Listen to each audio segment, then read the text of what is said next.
Line, optical in, auxiliary in, Bluetooth.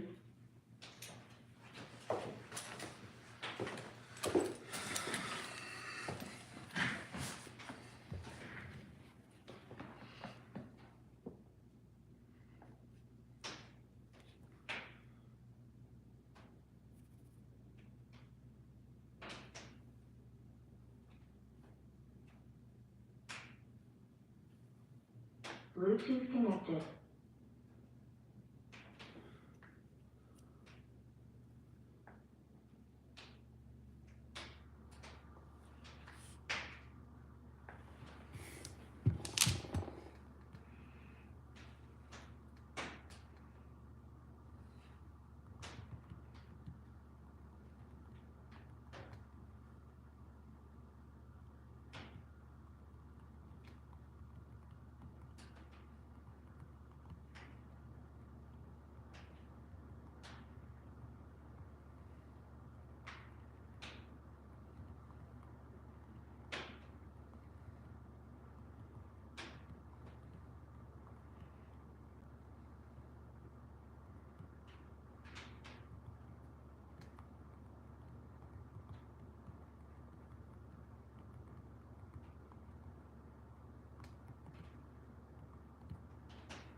How would you do this?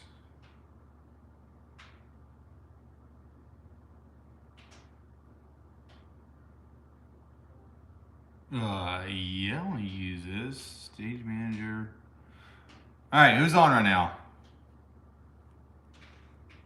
I can see it. All right, say something. Oh, well, it helps if I don't mute myself. It's Bobby. All right, let's see here. Hold on real quick. Let me. Okay, well, I'm connected to the sound bar.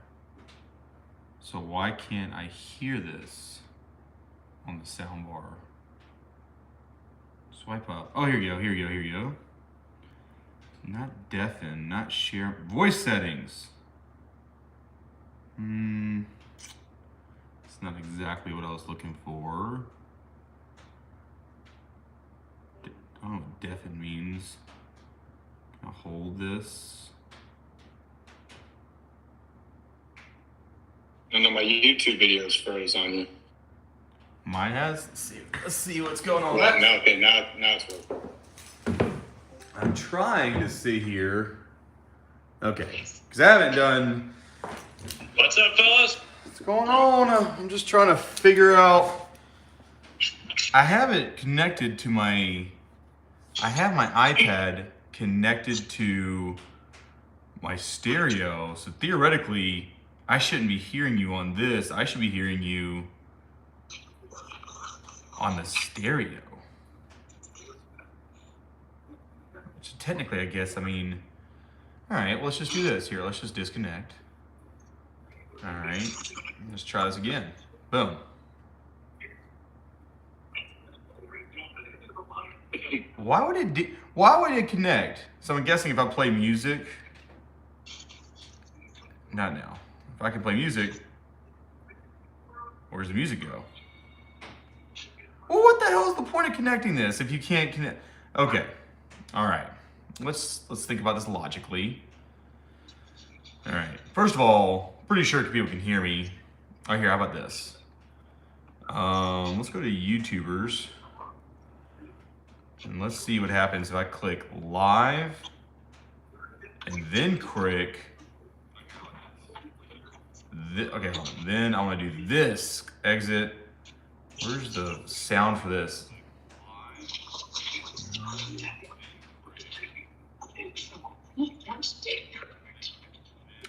It's like I'm watching my own thing right here. Isn't there usually a little mute button on these? Mute button on your phone or on the YouTube or what? Yeah. You guess the funny thing is that I can barely hear it. So I guess that's a positive. Okay. If I can barely hear it, that means I can talk to you guys. Or Bobby, can you hear me? yeah, I can hear you. Can you hear me? I can hear you, Bobby. Yes. Can you hear me? Yeah. All right. Cool. All right, perfect. Okay. So let's hear the true question is that there's a way where I can sit here and live chat. No, who's all talking? Oh my God, there's so many people talking right now. Okay, so I should be able to sit here and have multiple screens. So that's going to be in display. Okay, none. God, man, you guys are having to deal with so many idiocies right now. Home screen. Arranges your recent apps in a strip. Okay, that is nothing what I wanted. I know I've done this once before, and I just didn't know how. It's like I could have two apps side by side.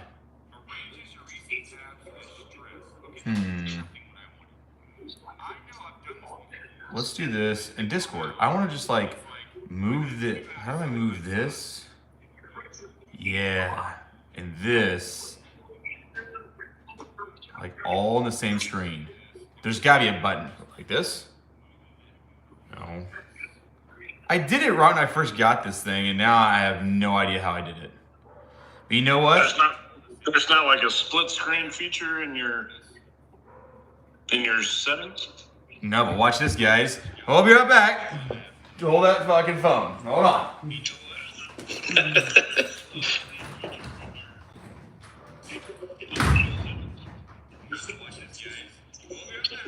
So what's going on, Bobby? I'm actually sitting here watching the Cougs play Wichita State. What are you up to? Oh, nice, man. I'm sitting here having a cocktail with the wife, just figuring out. Yeah, just kind of got some tough news about my dad today, and he's been battling some prostate cancer and some dementia, so I've been dealing with that. It's been a long day, so I said, to hell with it, we're having a cocktail. Yeah, man. Sorry to hear that. We're having a week like that ourselves. We lost one of my favorite uncles Monday. Oh man, that sucks. My wife lost an uncle last week. It's freaking, dude. I tell you, I feel you. We've had 4 deaths in 2 months, so Yeah. been tough. And then now dealing with dad too. It's been it's tough. Yeah, parents are a little bit different story. I lost my mom back in 2018 to a car accident, so I feel your pain, man. Best wishes for you. My prayers are with you. I appreciate that, brother. Appreciate it, man. Sorry to hear that. That's tough. I can't even imagine losing mama. Hopefully she's got a lot longer to go. Yeah, I kind of seen coming, but and it's still, we're obviously still doing. Whoa, what the hell happened there? Somebody else got on. Nice. I don't know who that is. Hello? I don't know. That's a new one. Oh, that's Shiloh. Hey, Shiloh. What's up, guys? All right. What's going on? All right. That's a new icon, man. What I'm going to attempt to do, since now that I have 2 iPhones and an iPad, is that I'm going to turn the Bluetooth sound on my phone that should give y'all to my stereo, and I can use this to look through the live feed, I think. But I don't know. I do not know. Because the reason why is I want them to hear y'all, but not see y'all's stuff. So when I'm talking, I can do comments on YouTube, but I'm having a conversation with just the Discord, and everyone can just kind of chime in as we go. The problem is that I got all this power and none of the knowledge on how to do it. I have so much potential and absolutely no way to do it. And like my poor internet right now is just like you're trying to connect 17 phones and go live and talk on audio. But I mean, I'm going to do it. I mean, we're going to get it. I guess I don't even have to listen to it. I just actually, you know what? I don't have to listen to my voice. I can just like sounds like JP. I think it's just like because I don't have to. Well, I don't have to watch my stuff. I just have to listen to the chat. Oh my God. Okay. Eagle 2, Fox 3. Okay. Like, does anyone here have any flight experience while we face the aliens coming down? I can fly. I can do it. I've been a pilot since '92, man. Good question. So I'm hearing you twice, Charlie. I hear you when you talk, but then I think I hear you say the exact same thing again when it comes to YouTube. Yeah, mute that. If you're on Discord, you can just mute the YouTube video because you guys are talking to me on Discord. So essentially, the thing of it is, if you're not on Discord, they can hear us and talk and all that stuff, but we're talking on the Discord, so you can just mute my conversation on the other stuff. And I got this phone charging. God, man, I can bust, just so you guys know, I could bring another phone out here if I had to. I got 6 iPhones because I never get rid of I never get rid of my iPhone. So I literally have iPhone 1 to now. Well, I skip a couple of generations, but I do like iPhone 1, 4, 7, 10, and 12. I don't want to fire up the iPhone 1 or 4 though. Those things are like firing up a dinosaur. It looks at me like, what do you want? I'm like, I don't know. Cameras? God, look at all these dice, man. I am really and truly the epitome of a piece of shit YouTuber. Like, I just got nothing here.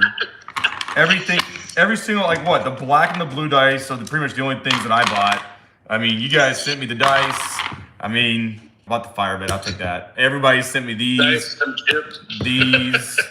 this, everything that could be anything. So here's a question. I wonder, now if I'm live, can you guys on the YouTube comment real quick, just in case, to make sure that even when it's paused, I'm still getting live comments coming through, if anyone doesn't mind. I know Bill's commenting, so, or any one of y'all comment, it don't matter.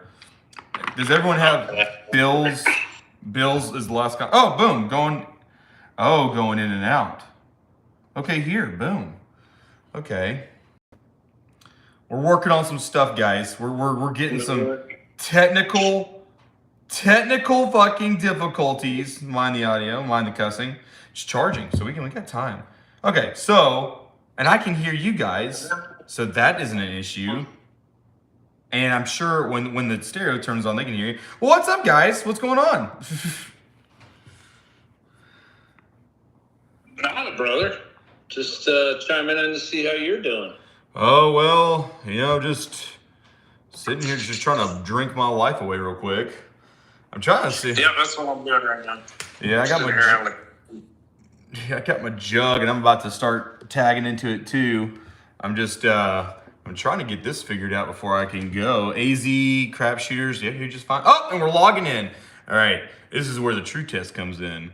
Like, God, man, 3 phones doing shabazzies. All right.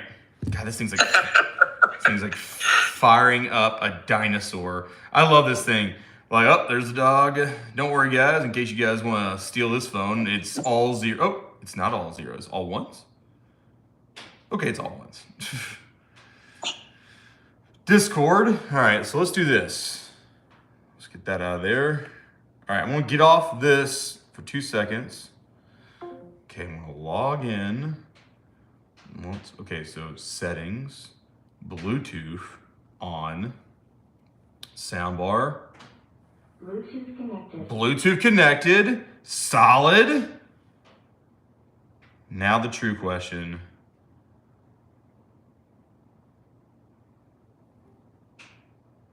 Okay, you guys say something. I wish I could bet that way in live player. I mean, before it actually rolls. Right, no shit, right? I'd be retired in about a week. Dude, Got that right. That's funny. it's crazy that I hear it connect. What does that do? Mobile screen share? Skip that for now. Let's just calm this down. I can screen share stuff? Well, that's cool. So when I click on this button, okay, well, what happens when I end the call? All right, let's just get off this. Well, I can hear you click. Why can I hear you click? And that's not a thing. All right, well, that was a waste of time. All right, well, since on that note, let's just go ahead and turn you off. Turn off. Off. Charge yourself. Bluetooth pairing. Think about your decisions up to this point. Okay. Okay. All right. On. I hold that, right? And then I go to the menu, own bar. I don't have to go to the own bar because it doesn't matter because it doesn't connect. All right, so let's just. Bluetooth pairing. Can we stop? Can we stop that? You speaker. All right. All right. There he is. Okay. You know what? Like, I think we just, you know, are just not doing this. Here's my question, okay? I want you guys to talk, and let's do this. All right, people on Discord, say something. Hello. All right, Bill, can you hear that hello from up there? I shouldn't. I mean, it's up there. I'm pointing up at the camera. That's kind of stupid. I'm just like pointing up, but. Yes, perfect. Okay, so here's the deal, guys. All right, let's just talk about a little honesty here. Is that I did not charge my phone. So things are connected. In about an hour, I'll put the microphone on that one, and that way, we're all good. My video is frozen. Well, it's dealing with a lot right now. I'm gonna be honest with you guys. It's dealing with a lot. Like, it is frozen. God, man, I can only imagine. Hold on, let me just check my phone. I can only imagine what's going on right now. There is oh, that's why. Okay, this is how insane this is. It wasn't frozen. What it was is because of the stupid my phone turning on. It immediately wants to connect every phone I've ever had. It's like, wait a minute. We have about 17 terabytes of photos from it's like 2004. So, okay. So let's just try again now live. There should be no issues. Okay, no issues. I can see that part. Gabazes. Let me think about this logically, Charles. You don't have to sit here and be live, so you don't have to stare at yourself. That's the positive. You just had to hear comments, so you don't need that here. This is pointed toward there, so I mean that's good. So let's just put the peanuts right here and angle this girl like that. I mean, I don't see anything wrong with this. Okay, just kind of hide the wires. All right, cool. Yeah. All right. Now people in the Discord say something. Something. Boom! Oh my God, man, we're 17 for 5. All right, so okay, cool. All right, so guys, what's up? I mean, like, you guys got any questions for me? Now okay, so just to let you guys know, now that we've all established that there's 15 people watching, the Discord people, if you want to get on Discord audio, I'm talking to them. You guys on the YouTubers can sit here and comment or ask a question about what we're talking about. And I think, I hit live again because I'm OCD. Boom. Okay. Okay. So in saying that, if you guys got a question, not only am I fully charging, not only can I hear people on Discord audio talking to me, but I can also play it out. So in saying that, guys, if you guys, I mean, I don't see anything. So if the video freezes or something like that, just let me know. That way, look at this. Looks good. Looks good to me, man. Dude, if you guys know. To show you what I'm doing, okay, so this is the iPad. This is glazed pecans. And this is an old rack that I'm just like doing this to prop it, and it's not doing well. But I could. It's purely because I'm an idiot. Break your lips on speaker, though. All right, man. Like, I think we're solid here, guys. Okay, so, man, guys, on Discord, what's going on? We are here to watch you do what you do. Bam! I like it, bam. So, Don, how's your YouTube been going? You been having any struggles with the crap stuff, or is it more just same old day, just a different dollar? No, same old day, different dollar, buddy. That's all. You know You got me, do my thing. I'm actually enjoying it, man. I'm really enjoying the YouTube. I didn't think I would. You know, you've been talking to me about it for a while, and I'm just like, I don't know, man. I don't know. You know, I'm old school, so it's just. It was an adjustment. Do you think recording yourself makes you, when you record yourself and now people are watching you, do you think that makes you, it's going on Hawaii Craps, do you think that makes you a better dice shooter or player because, or a better craps player because you have to be, I guess, on when you're doing these things? It makes it more difficult to be on. I'll tell you that much. You have to definitely focus totally different because when you're talking, you know, it's like talking and walking and chewing gum and having a cocktail at the same time. It's difficult. Yeah, and I tell you guys, like, this is for the Discord and also, and Bill, I see your question, I'm going to answer that too. You know, and it's kind of funny, and I always say this, and I like to, you know, now that we're talking, I actually can show it too, is the fact that when I started out, you know, I didn't have a felt or anything. Well, I did have a felt. I got one of those green crappy felts, and you know, I would sit here, and I didn't even have a background. I just do this. A lot of times, I just do this over and over and over again, over and over again. And the hours of doing that over and over again, basically, I got to the point where if you have, let's just say, 4 bets going, a bankroll right here, I didn't have a rack at the time, you have bets coming in and out in a bank right there, what I realized is that essentially every roll I'm like going like, okay, this goes here, that goes there, that pays out right there, that, and next roll, and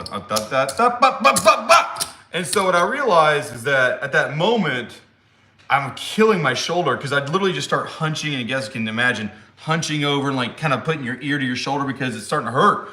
And so then it got to the point where I was like, well, unless I'm losing or winning a bet, I really don't have to move chips a lot. And I mean, I know what point it is, so I mean, I don't have to really move the puck too.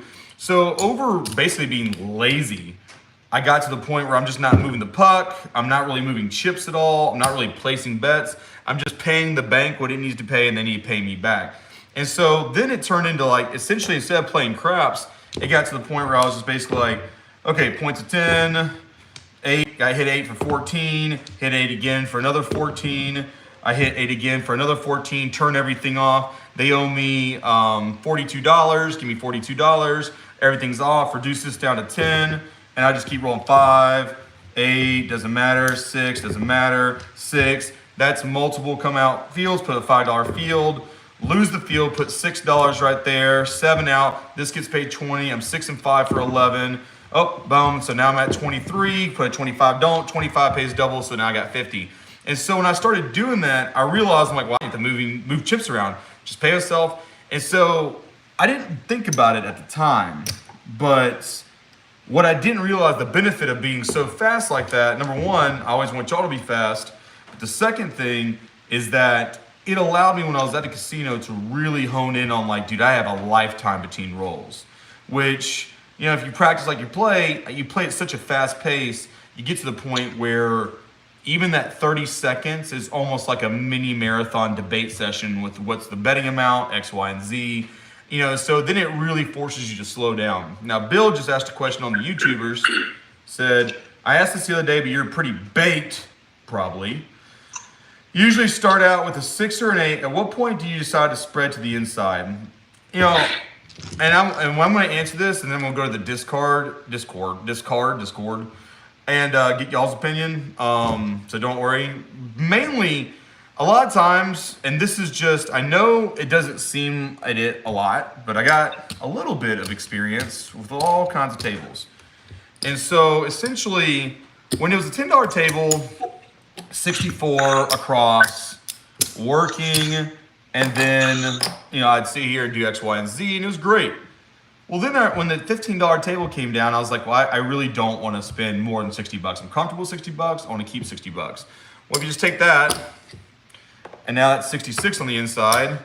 And so I was like, okay, that's good. And I guess you guys heard when it was a $25 table, I was like, okay, well, I still like 60, so $30, 6 and 8. Right there. When that transition happened, I realized that the profit lost on hitting 5s and 9s and 4s and 10s on the come out were counteracted with the fact that you hit a 5, 9, 4, 10 at a $10 level, you're hitting it for $14. Well, now I'm doing the 6 and 8 and getting paid $35, which is almost like 2.75 hits on these outside numbers. And once that $25 table came around, I kind of realized at that point, like, you know what? I'm doing the exact same amount, but putting it on the 6 and 8 to get paid more. So it's the values are almost exactly the same, because now on the missed times I do hit, you could hit a 4-point and a 5-point and a 9-point. I don't get paid anything, but the 8-point is essentially paying like I was doing a 12 or a 10, 10, and 10 on the 4, 5, and 9. So that's where that came from. And now that I'm in that level, even at a $10 table, I'm like, I'm just mitigating some stuff by just keeping the 6 and 8 going.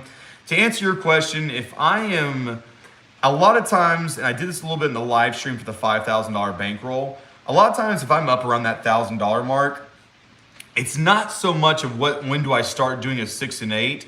It could be like this, okay? Let's say I'm up $1,200 like I was in the live stream, okay? So then I think in the live stream I'd do something like a 150, 6 and 8 working, right? Kind of a stab. And let's say it hits. Well, if it hits, let's say it's a 6, I get paid $175. I take everything down, and a lot of times I'd sit here and say, okay, well, I'm going to do boop, boop, boop, this, okay? Now, a lot of y'all saw that, and you're like, all right, Charlie, it's a press regress like you talk about. The difference is that, okay, let's say I hit 3 times. So let's say I hit the 5, I hit the 8, we're just gonna do all 3. It's a great day, and it's the 9, okay? So on the 5 and 9, I'd press by 10. Let's just say on the 8, I'm feeling froggy, I press by a full press to 30. I usually do $12, and I'm clicking back $55. Well, I made 175. I minused 80 for 95, add the 55, so now I'm at $150 profit, okay? So I hit all 3. Well, I'd say, okay, well, turn me off. Okay, you turn off. And then next point, whatever, next point, whatever, next point, whatever. Well, now they point 7 out. And I'm like, well, technically speaking, if you look at it, I have $130 out there. So at that point, I'm like, that 130, I right-click back the profit, but that 130 is essentially money that's nowhere. It was actioned off an investment. It rolled out there and doubled itself, plus gave me more than $55 back into my rack on top of that. So I'm already up 150. So this is kind of free and clear money at the $1,000 mark. So then I can see here and have the mentality saying, okay, well, with $130, okay, I'm going to do this like this. Here's 130. I'm going to take 50, put this back. I know this is just for visual aids, but it helps me, guys. It helps me because I can see it, but I can't explain it. That's why the Drunk Guy Explains moniker lives on forever. All right, so now the same $130 that was out there, that's free and clear. There's no really going back and away. I can keep the 130 or make it even enough on the inside, or I can regress down, but let's just see what happens. I do something like this. Now watch what happens now. Let's go get 10 singles. I'm just using this only in the profit, so that way you don't get muddled by any other bets. So then, boom. I go, let's get 66 on the inside working, okay? And if you notice in those videos, so once again, watch this. Remember, I made $175, actioned 80, so I had 95. I made 55, which totals the profit to $150 just off that working 6 that one time. Well, now that is been gone. I've pressed it, I've regressed it, I've pressed it up again. The shooter is 7'd out. I still have that money out there. I've now regressed the inside to the minimum. Watch this. And now I'm putting this back in the rack. So 150, so now I'm at $200 profit, 210, 204, 204 profit. So now I'm at $204 profit off a 150, 6 and 8 working. And now I'm free rolling another $60. So it's technically $260, $270 profit that I'm putting out right here. And then now that's the inside working. Well, let's just say you hit the 8. And this is, so once again, now I'm at 2 whatever profit. and I don't have to do this for now, but let's just say, boom, working hit a 6. Well, that's 21. Well, now I'll say, okay, and let's see, chips in the rack. Let's say I press by 12, and now that's a $30 6, okay? And let's say I turn off, same thing for the 8. You know, hit it, press it by 12, $30 8. And then once again, you know, these build up, and the same thing can be washed, rinsed, and repeated. But once you get to this level and you do a couple of presses and regresses, then it gets to the point where you're like, hey man, I'll let it free float itself, because it just keeps multiplying itself over and over and doubling its inherent value. And that's how you can turn, essentially without stressing, a $5,000 bankroll. That's how you turn a $150 6 into $500, just kind of churning that method out. And so it's a little bit different, but at the same time it goes. I see you, Zing. I'm going to answer that. I just answered Bill. Now I got to go to the Discord. So we're going to do it like this. Okay, so, you know, keep it within 5 minutes. Don, what is your interpretation of that little ditty? What would you change about it? What do you feel about it? No, I would have to agree. Like, once I get in profit like that, and I'm freaking have some little extra dough, I have no problem myself going out on the inside there, running like exactly like you did. But me, if I have money in there, I'm gonna sit there and press, and well, I press, regress. That's how I play it once I'm in. But I totally agree with you, man. There's not much I would change about it. Okay, and so we got Don. Don's already professional. All right, we got, I'm just going to say Bobby. I'm not going to say your moniker. Bobby, my question to you is, I'm sure you agree with the system, but what questions would you have, or the what if factors? Because you're big about, hey, what if you get in this situation and doing this? So the question I asked to you, Bobby, is, you know, what about that do you sometimes say, hey, you know, in a perfect world this happens, but this happens to me in some of those instances that you're just talking about. So do you have any concerns, or maybe an angle or something like that? Do you want to add to that little ditty? Yeah, no, I agree with taking the stab when you're in profit, but you know, like I've mentioned to you before, I don't get your perfect world hardly ever, I guess, when I step to the table. So let's say you throw out the 150, 6 and 8, obviously that's a profit, but let's just say you get whacked on that come out roll with a 7. What portion are you going to try to recover? Or are you going to try to recover the whole thing? You're just going to let it go? What are you going to do? All right. So I have 5,000 right here. Okay. We're just going to put this in the rack. I'll put some feedback on that too. If you get whacked on the 150 and it's all profit, you know, let's say you're sitting at $1,000 profit, I'm not going to chase profit money. I'm going to sit there and play my game. I'm not going to sit there and risk my profit just to chase, you know, $300. That's just me personally, and that comes from hard experience, because I used to chase quite a bit, and Charlie can attest to that. You know, he's seen me all in several times. first DGen meetup even. But so right I'm here, not going to chase once I'm in profit. You know, it's just, there to me. There's no point. If I'm at $1,000 profit, I'm not going to be chasing. It's just fun money to me. It's a stab. all right. So the instance is, here's my 5,000. Remember I said I'd be up 1,000, and this system doesn't work if you're not in within profit in 5,000, because you understand that it's proportional to bankroll, proportional to bet. So if you're already sitting at, you know, 66 on the inside and hit it, there's nowhere to really regress and then press it back up, because like you said, there's not enough. But in this system, so there's the 5,000, there's 300 right here, 600, and now, almost overpaid myself. And this makes the $1,000 profit right here. So I'm gonna bring it back, and I'm just gonna put it right in the middle right, okay? So in that instance, you're saying, okay, Charlie, well, you know, in a vacuum it works out, but now you have a 156 and 8 working as a stab, okay? And you're like, so 0.7 out, boom, $150, 6 and 8 working, boom, another 7. So what do you do now? So to me, and this is Charlie talking, I'd be like, all right, well, $300, 6 and 8, okay? So that's 1, 2, 3, okay? All right, 7 out stab, boom. So now you've lost $900 total. And to me, okay, once again, Charlie talking, I have $100 in profit. This is where I tell you guys that, hey, at this moment, you're like, okay, he has rolled 2 sevens, 2 come out sevens, okay? Where should I be with a $5,000 bankroll? Let's say if we're doing a $25 table, that is a $30 6 and 8, whipped, $60 6 and 8, whipped. And so now, per the strategy, if I have a $5,000 bankroll and 2 come out sevens, there should be right here $150 6 and 8. So that's where you have to make decisions saying, okay, right here, I'm going to go exactly where the system should be, not the stabs. And another way to see here, if you want to do even more conservative than that, make sure I'm still, this is all, yeah, because that's the 900 over there. So that's option 1, okay? Option 2 is say, same deal, $1,000 profit, 150, 6 and 8. You have your stuff, boom, 7 out, okay? So you're like, or come out 7. I lost 300 on a stab. Okay, well, he's done a come out 7. Where should I be? Well, $30 6 and 8 booms, I should have, you know, basically a $60 6 and 8, which is 120 action.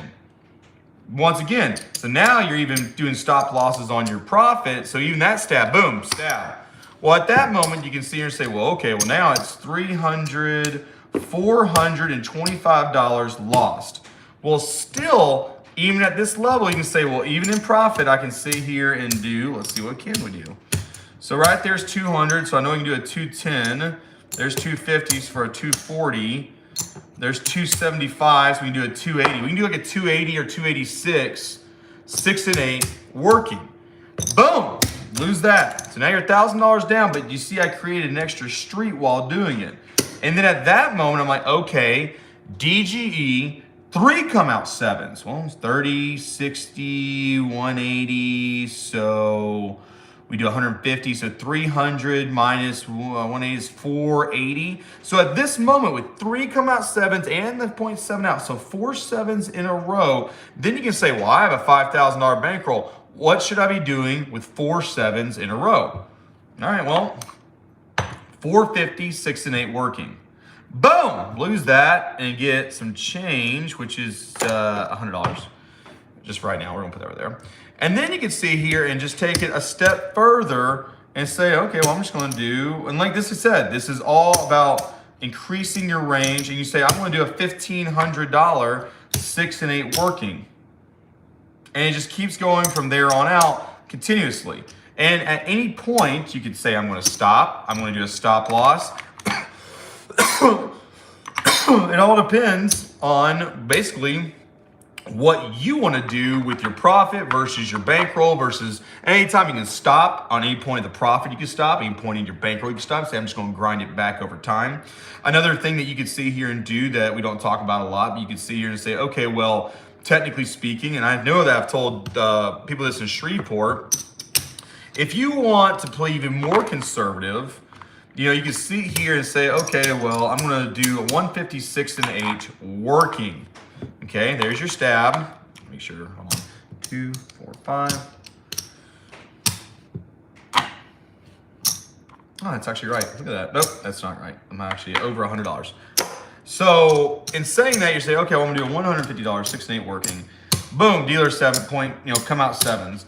You can say, okay, well, I'm gonna wait until the next shooter and then do a $300, 6 and 8 working. So now you're saying, well, I don't think 3 shooters in a row are gonna come out sevens. And you can do something like that. So there's always little ditties that you can just basically bail out and still chop in along the way for those bad situations.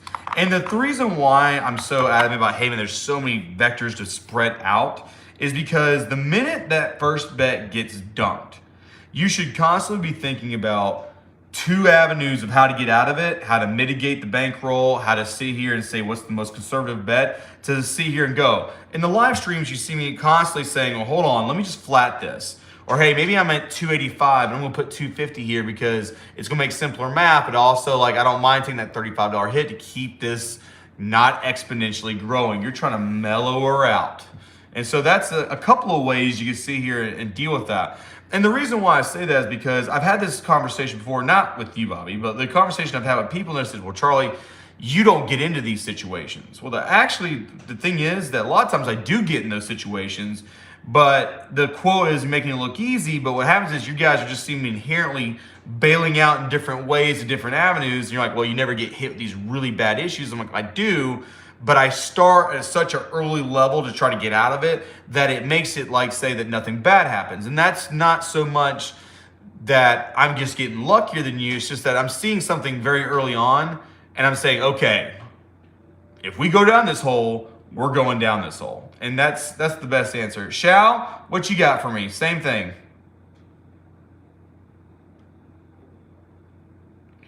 Yeah, it's hard for me when you throw out option. I like to know what the plan is, and you're confusing me with all the options, I guess is what I would say. All right. And so before I'm going to answer, I'm going to answer this one, and then I'm going to sit here and go over to the YouTubers and then answer some of their questions. So in saying that, okay, so we're sitting here and you're like, okay, well, Charlie, you're giving a lot of big issues, but, and I see you zing zinger, don't worry, I didn't forget about you. You see a lot of issues and you're like, well, hey, I want something very standard. And we're going to do a couple of different things. The Charlie answer is this. Charlie answer is like, hey man, I drive the same way to the gym every day, but if the road gets blocked, I'm going to take Jotham down. And that just is what it is. You got to know and you have experience saying, well, I'm not going to sit an hour in traffic. I'm just going to take a 2-lane on a different back road and get there the same way. Is it the same route I did yesterday? No. Is it the norm? No. So that's like my regurgitating answer. A more in-depth answer would be this, is that the reason why I keep saying when in doubt, wait it out, is I always use this sliding scale. Let's just use the anti-fire bait. And because we have all the chips here, I'm going to do this. After the third unique point, so let's just say point 1, I'm even going to take it a little bit better. Let's say if after 2 unique points, okay, you're coming down, let's say a $25 table to a don't pass. And this is where I'm going to show you what loss. So there was no loss in the 4, there was no loss in the 5. I'm going to put $25 as the minimum between the 5 point and a come out roll. Boom, 7. Okay, I lost that. I'm going to put 30. Boom, another 7. So I'm going to just put that all right here. So I was like, well, I'm at 55. See right here, okay? So avenue of approach. You guys are like, yep, simple enough. 20, loss plus 5, boom, in for 55. Actually, that should be 60, okay? You're like, got it, Charlie. See, at that moment right here, I would say, well, if 2 7s have been rolled, no matter what, I should be working at 6 and 8. So that gives me pause to say, well, I'll offset this and then come into a 6 and 8 working for 60, okay? Now, I'm going to do this because I'm like, well, let's just see where this goes. Okay, now a third 7 has happened. Boom. So now I've lost, I'm like, all right, well, I've lost 120, 170, 175. That still bails me back into these 6s and 8s working infinitum, okay? So now no matter what, at any level, it should always be 2 7s working to the 6 and 8. It sucks because you're giving triple value there, but once again, you can see here and chop it up. Now, let's just say I do exactly what I just said I did. $60, 6 and 8 right here working, and then the point becomes a 9, okay? I'm like, oh, well, that was a missed opportunity. At this point, you're saying, so here's your losses. At this point, you're saying, okay, well, I'm just going to do a 150, no 9 for 1 roll, or 2 rolls, whichever one is your comfort level. And if it hits, it's negating this, okay? You can take this down, and now you can come back on the don'ts and say, well, I'm on still a third unique point, so let's just make it $30, okay? Let's say, so that's the good news, it didn't happen. This right here was like, okay, the secondary option, and then I put money here, if I hit, bam, more good news. Well, once again, let's just take it to a bad news. So, because I know a lot of people, they never contact me. Oh, they do contact me on good days, but a lot more happens on bad days in terms of questioning. Like, well, this happened. How can I not do that? So then I'd say, okay, you have $150 right here. You have a $60 6 and 8 working to counteract your $55 loss right here, okay? So let's just say worst case scenario in this aspect, and mind you, just to let everyone know, since we are in Discord, it's my first time, I want to really explain this because now people have a something to reference here. But right here, you have a $60, where is this? Do I not have Charles? No? Next time? Maybe later? Oh, there it is. $60, 6 and 8. Worst thing, so right here, you're saying, okay, so that's 10 out of 36 dice combinations that give you money. This is 6 out of 36 dice combinations that wash your money. That means you're not winning this, you're just washing, okay? So right there, that's 16 out of 36, so a little bit under half for at least nothing to happen or something good to happen in this aspect. Now, there's a million other dice combinations where nothing happens, so you're actually generally saying 30, no, this right here, the only thing bad that can happen is the 4 out of 6 dice combination. So technically 32 combinations either pay you or nothing happens. And only 4 out of 36 combinations actually hurt you. But for this, let's just say the first number out is a 9. 9's the point. I put 150 here, offset it with this to make up for the losses right here. 9 point made. You're like, okay, well, that stinks. So then you see here and say, okay, well, the 9 point got made. It cost me, and for this visual representation, I'm going to say this cost me $150. Okay, well, this is no longer action because I'm not hedging, so this comes back to the rack. I would turn it off, but let's just say for this, it comes back to the rack. And now I'm like, okay, well, now 30 unique points happened. I've lost on the 7s right here for a total of 55. I lost 150 right here. So at this point, I'd say, okay, well, I mean, I'm at $205, so I'm gonna do 210 right here, okay? Now, a couple things can happen in this situation. Right here is a moment saying if he's 7s, okay, that's a good temperature gauge because 2 come out 7s in between 2 points. I'm like, this could potentially be a very long roll, which is bad, okay? So now, right here, I'm thinking, all right, man, like this could be bad quick. How do I mitigate bad quick? Okay, so right here, the $200 level, I was already thinking about this, but the $200 this can go really bad, really south, really quick. Option 1, if you 7 out for a loss, I'm just gonna put this right, actually I can just do this right here. Let's say if I 7 out for a loss right here, I'm like, okay, I'm $400 down. After 3 unique points, but 2 come out 7s. I'm like, well, all right, with that right there, you'd probably see me doing something like a $300, 6 and 8 working with an offset 100 right here. So right here at this moment, you're like, Charlie, well, you're getting 350, but you're into this for 400. But then you have to think of the reverse because you're like, well, I'm in for 400, but I'm risking another $600 right here, which is a total of $1,000 loss if another 7 happens. But see, I backdoored saying, okay, let's just see the 6 and 8, and boom, let's just say it isn't a 6 and 8, okay? I'm just gonna say it isn't.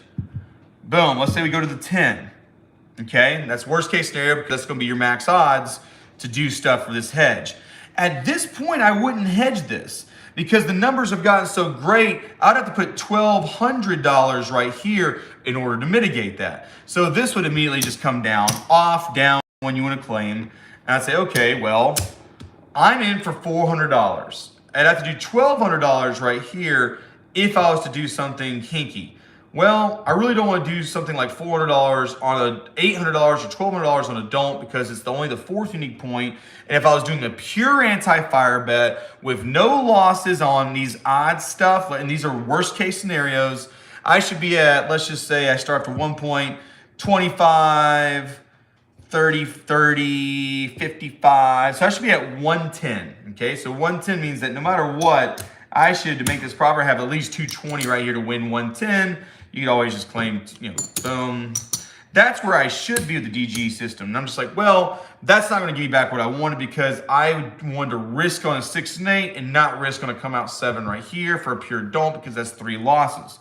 So in saying that, I'm like, all right, well, let's just jump the 30 out. I'm in for, let's just say 400. So if I'm in for 400 on a 10 point, let's just make it 5. And if it 7s out, I'm 250. I have 150 left. I can make that back up in less than 30 minutes anyway.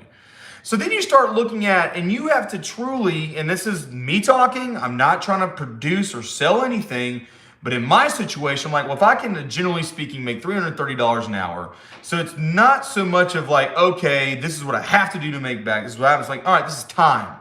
Okay, so at 500, boom, 150 in 30 minutes, that basically chops itself back to a regular table, and we're good to go. Because it's a distance, it's a marathon, you got time.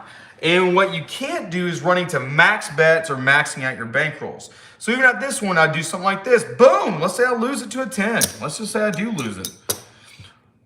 All right, so now we're at the fourth unique point. We're in for basically $1,000. We've had 2 come out 7s. And this is, to me, where a lot of people can get hinked up with it. And it says, hey, like, this is the time, dude. You're on 4 points, all unique. Man, you got to put that 1,000 down. You got to be willing, when that 1,000 drops, to put another 1,200 or 2,000, 2,100 on the DP. Because look at your position at this point. You're literally saying, hey, man, like, okay, at this point, let's just say, okay, the point's off. You put $1,000 right here. Technically, you could put 9, 10 or something like that. But, you bank off to another 7. I'm going to put that right in between there. And I don't even know where that 210 came from. It was probably a 7. It was a 7. So I'm going to put this for a come out 7.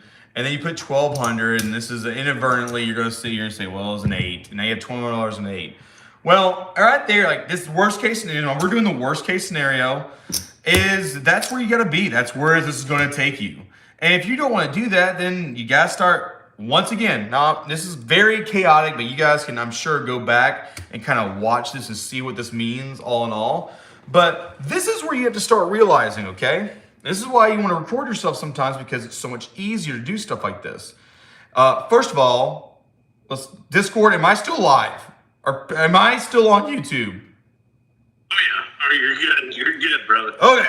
So, in saying this is a prime example of looking at this board and saying, okay, where could I have not gotten to a 1,200, which is not even 12 because I lost 1,000 right here. This is 2,200 or something like that.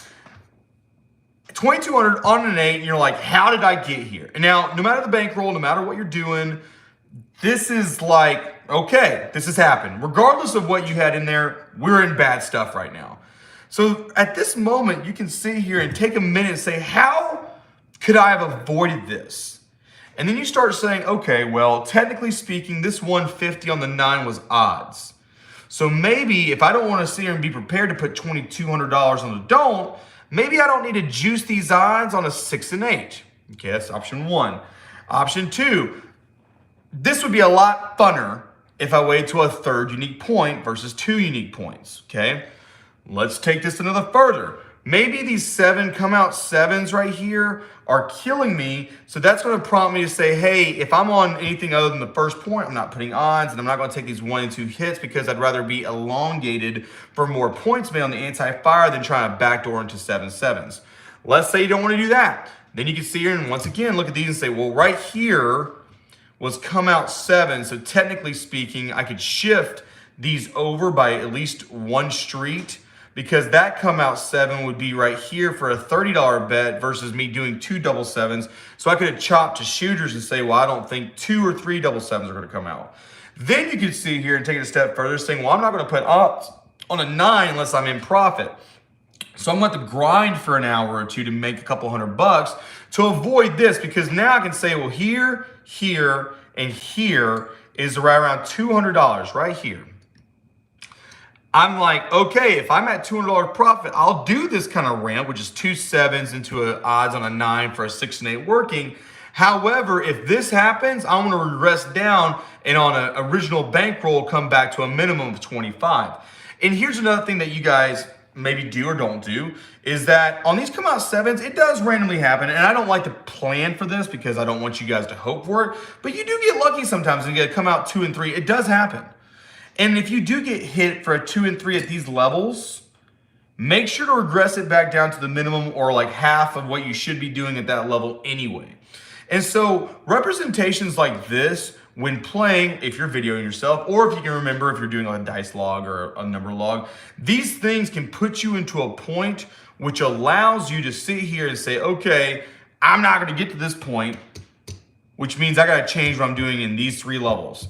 This is where everyone gets in trouble. They just don't see it like that. And remember, the smaller the bankroll, the more you have to sit here and be tight. If you guys watch those $500 bankrolls versus my $5,000 bankrolls, there's a lot more chips flying with bigger bankrolls than isn't. And that's not because I'm being cavalier with money. It's because you get more wiggle room.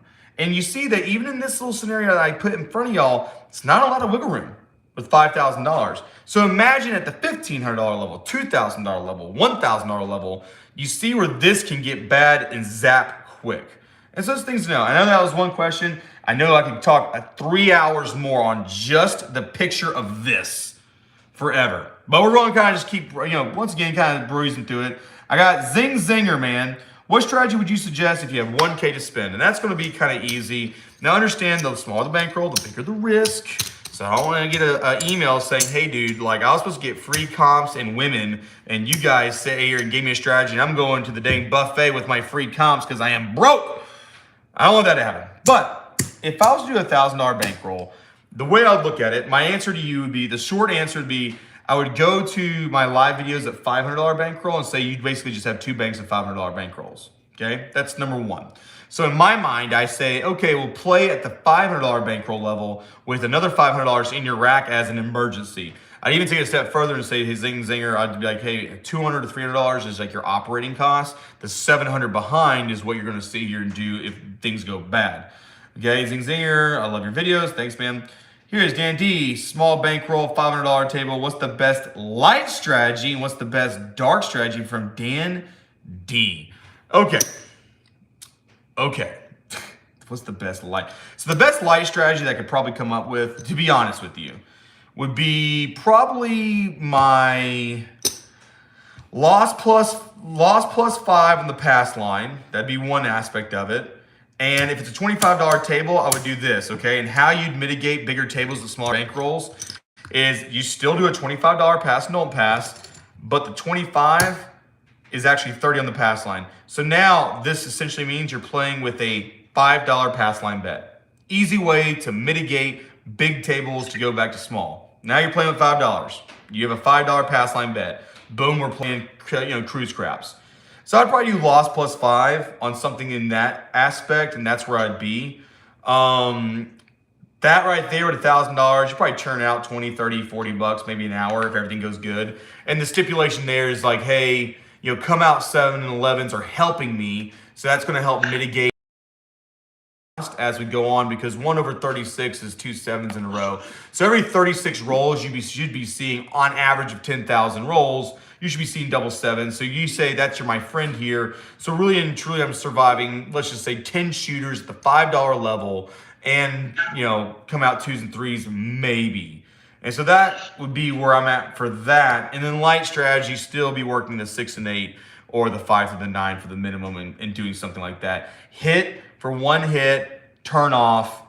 Don't press until you doubled your money up here and then press by 1 unit, turn off, and do a 7-7 press.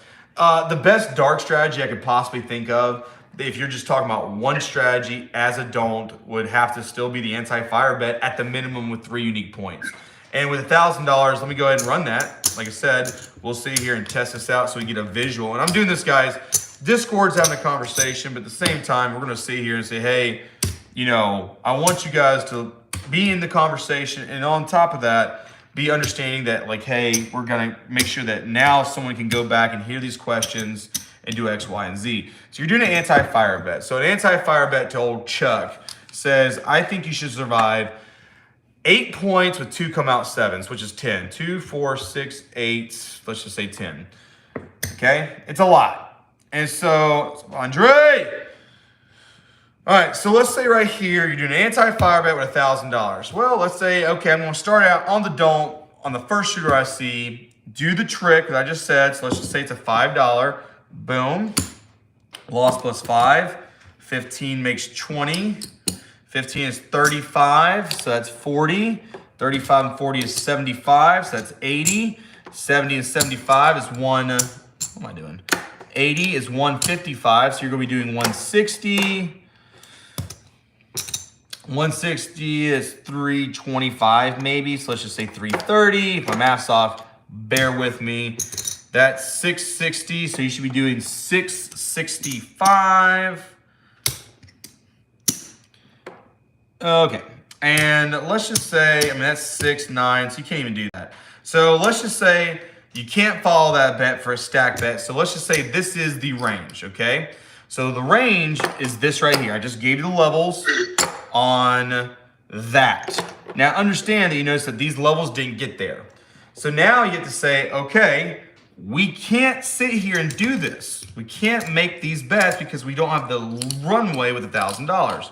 So the first thing you have to do is start giving yourself one way. And the beautiful thing about craps is that you can sit and not make a bet on like blackjack on the roulette. You can just be there. I guess in roulette, you can just watch. But I have 3 streets. Well, then all you got to do, boom. First point, second point, third point. And let's say first point, 7 out. Sorry, first point, come out 7. Second point. First point, come out 7, come out 7. Working the 6 and 8, but let's just say you're not doing that. You're just doing anti-fire. Boom, right here. So now, and you can do this at home. Find your comfort level. Find where you think this will not happen. And then back bet it with your $1,000 bankroll to figure out where you can start. And you can adjust. It's a slider, man. So you can just adjust it down the line. Let's say you don't have $1,000. Boom. Now you only need like $300. Boom. Boom. So let's say you have to wait forever. Well, now you still can do the same strategy with $155. It's all about managing that bankroll, managing your money, all right? Managing money, guys. It's the same thing your mom's been telling you for years. Okay, so there's that one. There's that one. 1900 baby. If you guys don't know on the Discord, he does great little sports betting advice. So just wait through your swing. Boom, get it back to the DP. He said it best. Still rolling. Jeff. Bam, Andre. All right, so guys, that doesn't wrap up the show. But that wraps up all the questions here. So let's go back to the Discord. Let's see what we got. We got new guys here. Let me make sure who we got here. We got Dave. We got Zach. We got Shao. All right. So since we've heard from everyone but Dave and Zach, Dave, do you have anything for me? Any questions? Maybe something to add to what we've been talking about? What do you have? And if you guys don't know, Zach 293, maybe, I don't know. Let's see, Zach, what is it? Zach 293 has his own YouTube channel where he does strategy as well. So Zach, or I won't use your username. Zach, what's your take right now? Yeah, put him on the spot, guys. You didn't know that. Well, I literally just logged in, Charlie. So I only caught the tail end of that little gambit you were running. But for instance, I'll say this. You're the one who caught this. You guys don't know. We were at Park MGM hammered with Andre, with Don, with everybody. And it was Zach who said, hey, what's all this you're doing over here? I was like, I'm just dicking around. What do you mean? He's like, well, hold on now. That ain't dicking around. I was like, you don't do that. He says, you might do it, but you don't explain that. And that's what we were talking about, the press, regress, reinvesting back in. Have you, in your time and your journey to 100K on video, do you feel like there's certain times where you do that and certain times you don't? Or do you feel like when in profit in the session, that's when you can start doing little gambits like that are more aggressive at a smaller level? That's probably the question. yeah, if I'm in profit and it's just for the most part, I've been trying to stick straight to the DGE method and not get too out of kilter, because all it takes is one hedge to get knocked off, and then you start down this road where it's unrecoverable. True. But yeah, I wait till the big thing that you taught me was to wait till you've seen a good 30 to 40 rolls at the table before starting to do anything crazy. And that's something that I guess I don't say enough in the live streams, is that, when you guys see me do these monster live streams, if you noticed, every live stream starts out pretty simple. It starts out pretty gentle. Where's all my greens? Pretty gentle, pretty, nonchalant. And as the streams get on, it's like, well, Charlie, as the stream gets going on, you get more wilder and wilder. That's not because I'm just like feeling the table. No, nothing like that. It's not because I'm getting tanked and just things are bad or happening and I'm just making incoherent bets. The longer you stay at the table, the longer data you have. You know, if you walk up to a table and don't know what's going on, you just don't know what's going on. You're at a table for 10 hours and say, hey, no one in 10 hours has made a 10-point. So I'm just going to go ahead and say that that's probably relevant. I don't know how it's relevant, but it's relevant. And you can make those little deductions as you go. And it's common sense. I mean, it's just common sense. How many times you guys see 10 points being made? Well, man, I've seen them pretty, I mean, not all the time, but I mean, it happens. And you said, well, this person's rolled, I don't know, 400 10s and not one 10 point on my log has been shown. So maybe they might make that sucker. Or you can see here, and I'm always a big fan of symmetry because I think this entire craps game is just cut in half.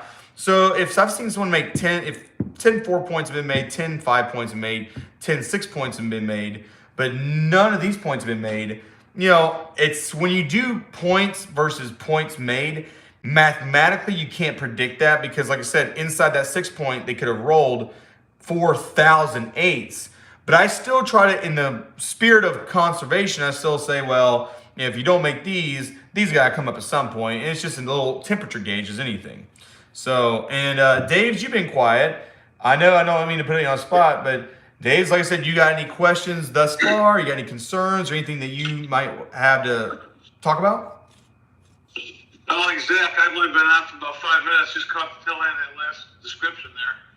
But the biggest thing I can say is what you need to do is stay disciplined. Because I'm at a table watching the gameplay, and I've got my couple bets out there that might win, and then I turn off, and I'm standing here watching the guy roll dice and roll dice and roll dice. You think, man, I could have been on that roll. But then when I go back and track what they've actually rolled and how much they've actually won, it's amazing how your strategies of being on for a couple rolls then off is more consistently a winner than staying on and pressing and collect and press. It's just in the long term, it's obviously a better winner. It's true. More consistently. And the reason why I do it to that extreme is that as much as people say like, well, hot shooter, X, Y, and Z, you're always, and I want you, this is one thing, regardless of what strategy you play, regardless of how you want to do certain things, the biggest thing is this. Who's on? For this stream, Dave, make sure to mute when you're done talking, so that way we can sit here and there's no backfeed in the YouTube livers. Okay. And let's see here. God, I might have goobered my own self up. There you go. Oh my God. There you go. Bam. So in saying that, there's a reason why, okay? And regardless of the strategy you use, regardless of the strategy you want to play, there's a very core concept and a core reality that you have to come to terms with. Whether you're a pass line player, a dupe player, a hedge player, anything you want to talk about, it does not matter. This is an eventuality that's very hard, and it goes against a lot of craps philosophies. It goes against a lot of craps channels and strategies. But no matter who's the shooter, no matter if it is a dice influencer in your mind, a random shooter, no matter if it's a world record shooting run, people's initial mentality when thinking about craps is that, hey, I'm just trying to get as much money as possible and dodge a 7. And that is not the mentality you should have. And that, because the reason why is because you think you're running through a field and just hoping that a bomb doesn't go off while you're running in a minefield. And that's how a lot of people play craps. They're like, hey man, I'm just trying to avoid the big bombs. You know, maybe some days I get lucky and weave in and out. Sometimes I just get boom, boom, boom, boom, boom, boom, boom. All that stuff. It's not. The mentality you should have in craps is this. You are running to a wall. And this wall is endless in any direction, but you're running towards it. How close do you want to start slowing down before you hit that wall? Because regardless of the strategy, regardless of the roller, regardless of how long they're shooting, you are barreling toward a 7 wherever it lands. That's you guys. You're barreling toward a 7. You're running toward a wall the minute that shooter starts going and you're starting to bet. So for me, I'm like, I want to stop as soon as possible. So in my mindset, I'm like, listen, I can hit them for $6 or $12 and turn off. I might not win $1,000, but I guarantee over time I'll win thousands of dollars versus losing thousands of dollars because I'm not trying to get close to that wall. Now, because of that, I say, well, if the average in 10,000 rolls is 1 in 6, that means 6 rolls, you're going to hit a 7, okay? To me, I'm like, well, if this is my wall, a 7 has been thrown, well, I'm pretty comfortable with that. And think about like Russian roulette too, you know, everything is just, you're losing chambers every single time. And yeah, it can malfunction, yeah, it can be a bigger gun than most people, but like I said, I would rather hit once and turn off because once again, I want you to think about this.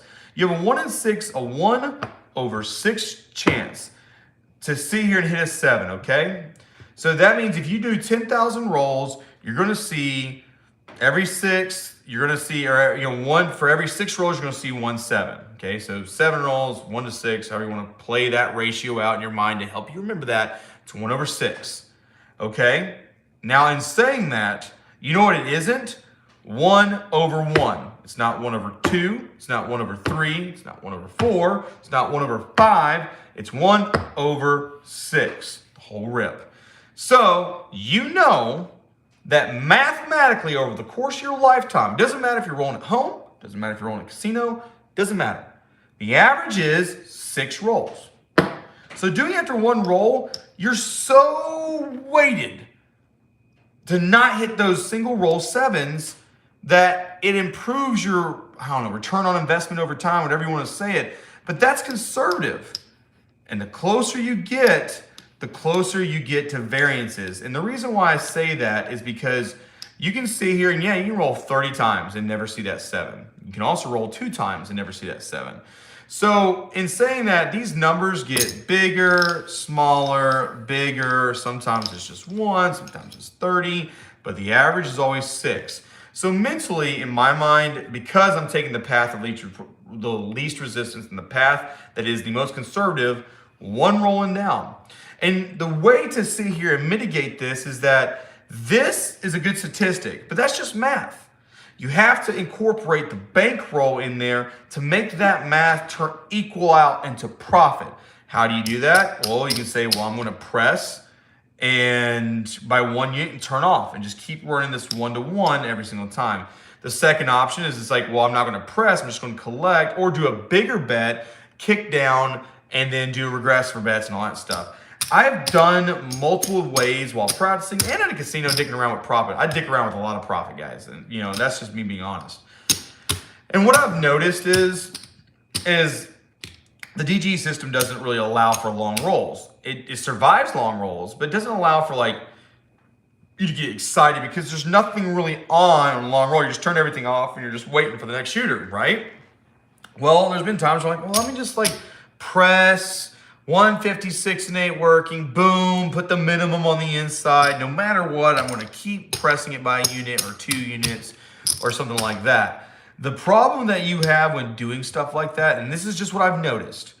Yes, there's been times where I've pressed it, and it's gotten semi-big, turning a $30 6 and 8 into maybe a $120 8 or a $75 9 or something like that. However, most of the time, when you leave it out and you're pressing it, let's just 1 unit, so not a lot of pressing, is that, at that point, it doesn't get big enough and the number of bets you have out don't mitigate the fact that you're about to lose it barreling into that wall called a 7. And there's arguments on that, and yeah, I mean, if you're full pressing and someone hits 4 6s, you could say like, hey, that's gonna cash me out. There's nothing wrong with that.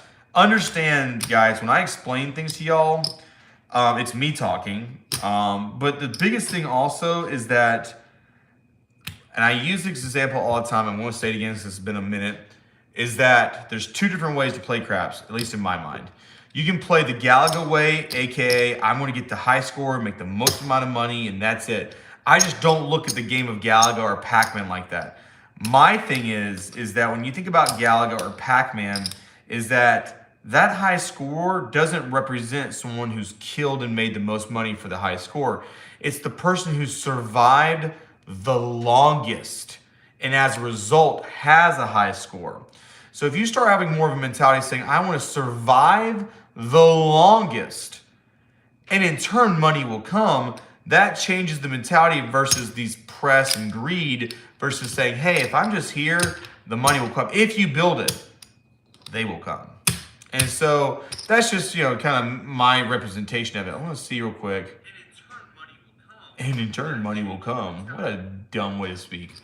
So that's just, that's just me and mine. And that's just my little 2 cents about it. Now, I don't see a lot of questions. And guys, if you join the chat or you're still in the chat, ask questions on there and we'll get to them and then discuss them on the Discord. If you're not doing it here, then we're discussing it in Discord audio. So I'm going to just run down the line just like last time. Don, do you think that statement about anything I just said in these rants, do you agree? A little bit of divergence? Is there something you want to add that maybe I'm missing? What do you think, Don? No, I think you're hitting it on the head, man. The one thing I think people get confused about is that, strict DG, like you said, it's surviving these long rolls. And Zach, like you were saying when we were in Vegas, he brought up a great thing. Those little side gambits, you might call, little things that we do on the side to capitalize and make a little extra cash while these long rolls are going on, keeps us in the game. It actually gives us, in my mind, some more bullets to the gun when I'm maybe in a tight spot, or maybe I'm trying to recover, or and it's something that you haven't talked about a ton necessarily, although you do show it in your play. I think it's important to be flexible when we're in recovery, and like Zach said, when you get smacked on one of those, when you get smacked on one of those 5-9 hedges or something like that, you're thinking about a lot of things. And I think the most important lesson that I ever learned from you was taking what you said for a grain of salt and proving it to myself.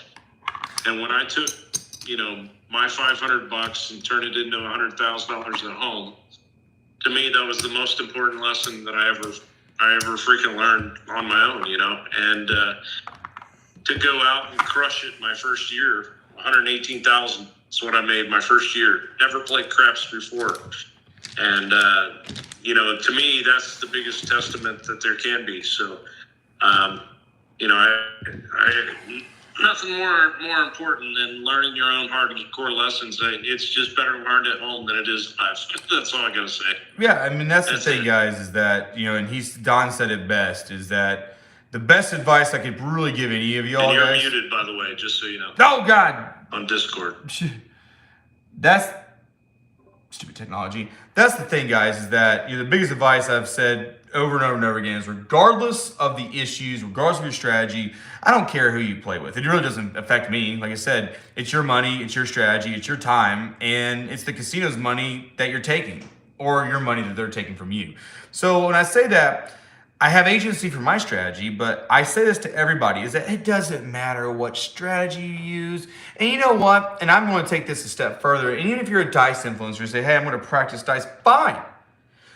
Then start with a bankroll and roll them dice every practice session, and that same bankroll never bankrupts and goes to 100,000, then take that same mentality, go to the casino. And I say to everybody, make 100,000 at home. It's hell of a lot funner to make 100,000 at home than to lose 2,000 at a casino, because you just don't know. And the reason why I use 100,000 as a mile mark is that, and I don't simulate things. I don't use computers. I can't just click a button and say that's 100 rolls. When you roll $100,000 in profit with yourself being on the computer or being on real dice, you're going to experience all the ups and downs and all the weird things. It's just you roll enough to where it does everything. Okay. All right. So I'm going to go from, we just did Don, we're going to Bobby. Bobby, anything to add, anything to take away, maybe something I missed or a question or anything like that. And but when y'all are talking, don't think I'm jumping you. What you're going to see in the background is I'm listening, conversating, and then I'm just milling around playing craps with a $5,000 bankroll. No credit, not describing anything. All right. So Bobby, go ahead.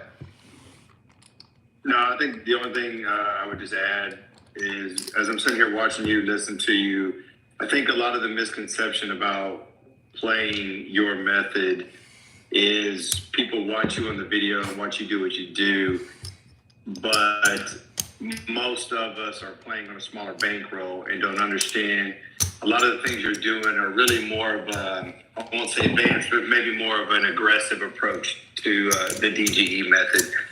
And I think a lot of people's got to understand, because I've gotten bit by myself, you know, running like the 5 and 9 gambit, the 4 and 10 gambits on a smaller bankroll, and not understanding that runway, not understanding how far your bankroll can go, and that if you're running, you know, those 4, 5, 9, 10 gambits right out the gate on a new shooter, that you know, if you get whacked, you're immediately on the wrong side of it. And if you don't understand those escape paths and using other gambits to get you out of that hole, you're going to run into trouble really quickly, because if you just try to roll it all the don't pass, which is obviously a good strategy, but if they go into a long roll and make a lot of points, you're going to run into issues really fast on that bankroll. So I just think a lot of people got to be cautious and understand that watching you on YouTube is a little different from, you know, playing a smaller bankroll in live play. And so maybe it does kind of go back to that,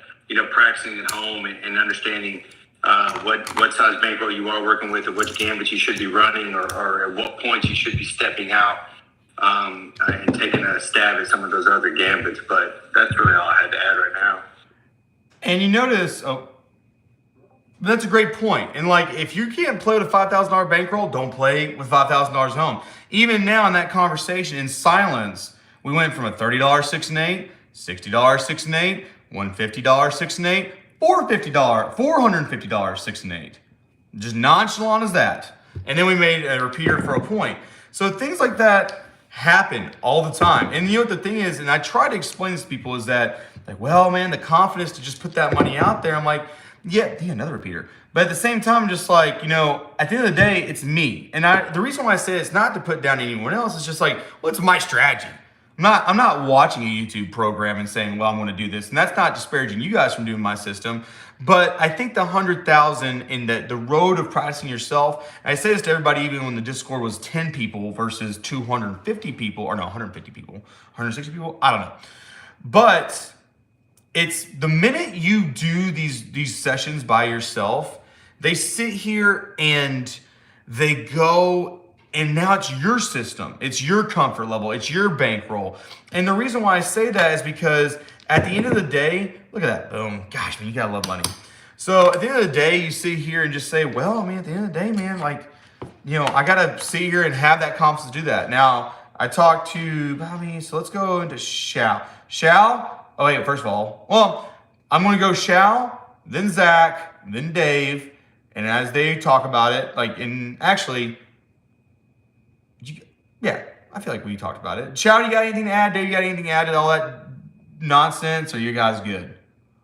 I'm good for now. I'll catch up with you another time. Cool. Dave, you good? Yeah. Oh. How often there's 7 outcomes, and other people at the table are amazed. How'd you know that? I said, it's math. Yeah, and math. And an easy way to do it, I always do the law of 3. I gotta do this right. 1, 3, 6.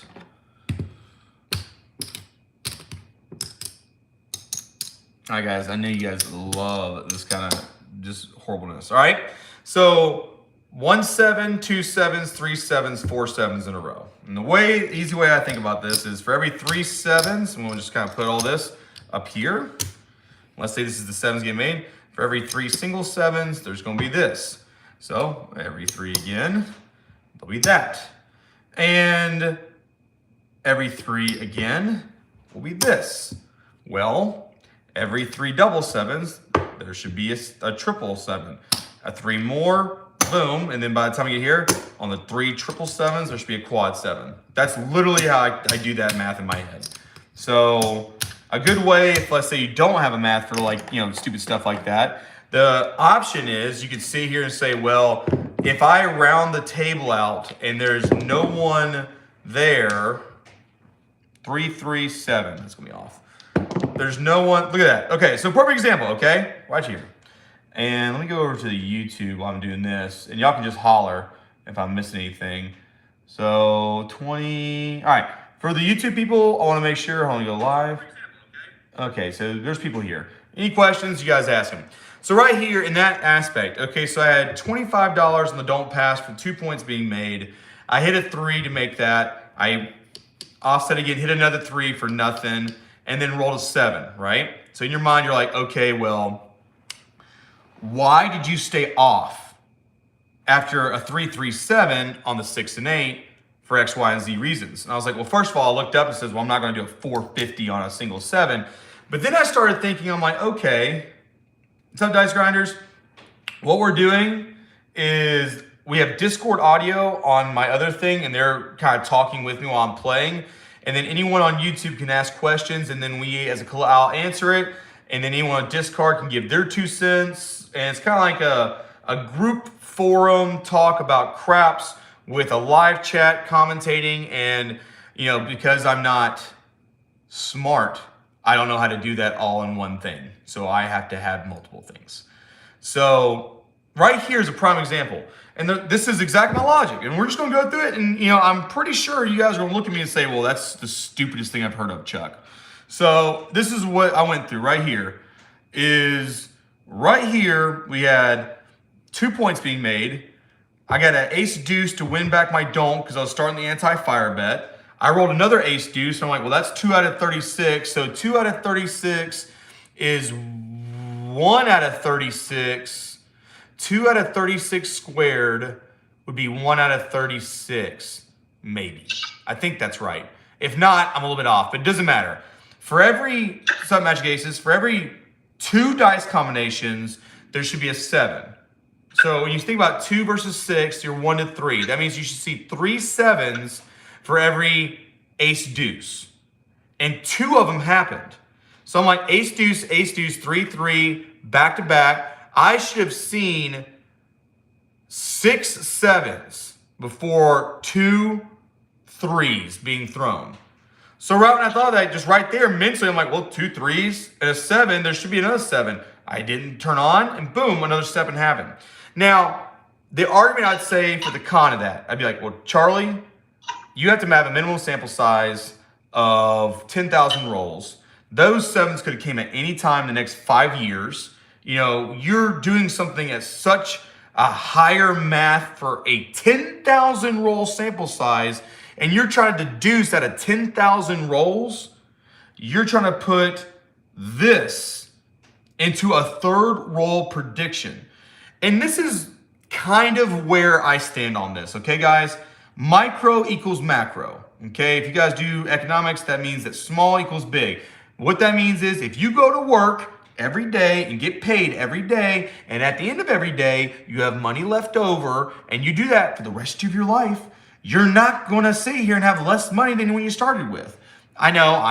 You're going to say, well, the kids or a bad bill, but you see what I'm talking about. So my biggest thing is if you can make profit on the micro, then you don't have to worry about the macro because it just transcends that. I use macro statistics to do micro decisions, which then turn into macro profits over time. So regardless if that's right or wrong, let's just say that's complete bullshit. Let's say I'm fucking wrong about everything I just said.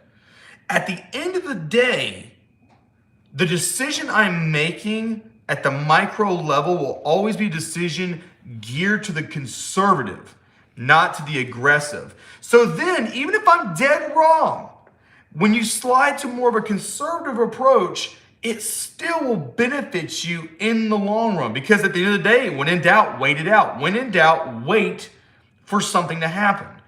And so when people talk now, in the last 2 months, a really core concept that just kind of popped up that's never really popped up before is Damn, I just lost it. This is what ADHD does to you guys. Oh, it said, well, Charlie, damn, I did lose it. Hold on, this is a question that you guys have been asking me all week, and like last month I've been like, man, where did this pop up? Oh, it would be, well, at a craps table, when do you get scared? When do your nervousness or going down the rabbit hole or losing money too fast, do you ever get affected by that? And so my answer has been yes, but it's not to toss money in, it's usually to bring it back. Prime example, if I had, I don't know why, but I had $400 right here and a roller had been shooting for 20 minutes inside the point. When I get nervous, I tend to bring down. I never go from here to this over time. I always come back, which is, once again, if you think about it, it's the decision regardless of the mindset or regardless of whatever prediction that my dumb hick butt came up with. I side with conservatorship, which in turn benefits me regardless if I'm right or wrong. So I want you to think about that. That's like saying, well, Charlie, I don't know. Hey, what's going on, Larry? What's going on, Kevin? I don't know if I'm right or wrong. Let's just say that. I don't want to sit here and debate about proving right or wrong or who's the best craps player. I don't care. I really don't, because it doesn't affect my money coming in or out. It just doesn't. The conversation of which is the best strategy is not an adequate argument to have with two craps players, because we don't face each other. We only face the house. So the end argument is this: are you taking from the house? Or are you giving to the house? And to me, with any gambling strategy, with any life strategy, with any kind of economic strategy, with any kind of management strategy, with any kind of anything in this world, to side with the conservative side is always siding on the air of caution and benefits you 99.9% of the time. And guess what? If you are being aggressive, you are being silly, if you're erring on the side of aggression, yes, you can absolutely make more money quicker and better. But the minute you want to crank that motorcycle up to 100 miles an hour means you can also hit the wall at 100 miles an hour. And I don't want to do that. I want to sit here and go 2 miles an hour and bump a wall. I want to be like little bumpers going down the bowling alley. And those are the things that you have to consider when thinking about any strategy. And in this little case, this micro situation, I know it doesn't seem like a lot. I know I've just spent 15 minutes on a 1.2 second roll. But that is the argument that you have to have with yourself as you go. And that's what it is. That's how it happens. This chasm right here is where all that went down in 3 rolls or less. And it's the difference, okay? Now, I wouldn't have done 450, okay? And I'm sure you guys wouldn't have done 450. And smaller bankrolls absolutely are not going to do 450. But it was the difference, okay? Like that graph I showed early. It's the difference between a $30 6 and 8 working right now versus $150 6 and 8 working right now. Okay? That is the decision right there. Erring on the side of conservative that can potentially put you a step ahead or further down the road.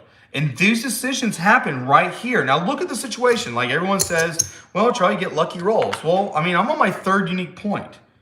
Okay, I've sat here and I got lucky with the ace deuce, but I'm still on the 3rd point. I can still risk 9 points and lose all this. I don't have 0 money in profit right now. I have $50. I don't know, but I don't have a lot of profit. I'm playing straight up. Okay, so this is right now. Okay, we've had a 3, 3, 7, 7 in between 2 points. Okay, set the stage for me. Okay, 2 7s in the middle of 2 points. Instant thermometer, this could be a long roll. Because long rolls don't happen because you're avoiding 7s. Long rolls happen because you've hit 7s when it doesn't matter. Just like with you guys, when I'm waiting, I'm hitting losing bets, but I'm not betting anything. So it doesn't matter. Same aspect applies. So in my mind, I'm thinking, okay, well, if everything went bad versus well, aka the 3, aka I might have been heavy on a 5 and 9 for odds and hit those 2, I might be at the $100 level right now. So $60 is kind of a discount for what could have happened and didn't, and now I'm here. 2 7s have been rolled. Regardless of the points being made, I'm right here. Now, I just did a lot of talking. Discord people, I'm not going to look at the Discord. I'm going to follow the YouTube chats. Kind of talk a little bit if you guys want to. If he wants to jump in right now, I'll give you like 10 seconds. All right, talk to amongst yourselves, and I'll just kind of jump in as we go. So I'm just going to kind of roll this, and you guys can talk. 35. Don, Bobby, Chow, Dave. 35. Back to the 6. No, I gotta run. I got things going on. I gotta go. But much love, respect, and yeah, it's been fun. Yeah. I had a great time today. All right. Appreciate it, Don. And Cheers, bye. Bye-bye. yep. And like I said, guys, the Discord people, I'm not on the Discord app, or I'm on the app, but like I don't see you guys. So y'all feel free to interrupt me at any time and say, stop, explain. Same thing for you guys on the live chat. Feel free to be like, yo, stop. I want to talk about what you just did. All right, so right now I hit the 6. Once again, on the third point, 6. You hit it for 35. That's kind of a free 35 plus the free 25. So I'm already up 55. So I'm already at $55 with kind of some hinky things going around. So I'm just conservative down to a 12. My mindset right here is that I don't think that you're going to roll a 6 before a 7. Why? 5 out of 36 versus 6 out of 36. That's it. 6. All right. Look at this trouble we're getting into. Third point made. Second unique point. But guess what? $12, guys. Not devastating. And you know what I'm gonna do? I don't even have to sit here and do offsets. 10. I like a 10. A fourth point, third unique point, 10. Once again, I'm gonna still be conservative. Let's just say I lost $1,000. Sorry. I lost $1,000, or not 1,000. Let's say even in this gambit, I'm still gonna be like, yeah, I'd probably be around $100 if this is bad. Probably like $300. But let's just say, for this lack of a better word, I'd be around like $100 bad if this is like a normal setup. So I'm like, all right, well, I'm down $12. I'd usually have to be in for 100 here. So I'd have to do a $200 odds here. But you know what? I'm just trying to make a little bit of stab here and have some room. So what am I gonna do? Boom. If I win $25, I'm still profiting 13 plus the 12 right there. So let's just see what happens. 5 does nothing. 10 and 5 still doesn't do anything. 7 out. And it's, whoa, man, it jumped into my belly. Just as simple as that. And it's literally, you're basically working a slider. You're working profit up and down. And no matter what, you can always do that as long as you have the bankroll and the mindset to let it ride out. So we hit double 7s in between, and we had triple come out 7s, I believe. So we've had a shooter do 3 7s on the come out, which is the first shooter. The second shooter did 2 7s between the 6 and 8 point coming into the 9 or 10 point. So I'm like, all right, well, do I think that another, oh, and they also did, they did that between points. So I'm like, all right, well, some people would say, well, they must be hot while they come out 7s. To me, I'm like, hey, that's pretty rare. So, part of me says, well, I'm up in profit. Let's do a $60 6 and 8. But I'm like, you know what? How about we just don't get devastating so quick? Because we've only seen 2 shooters. So what does that mean?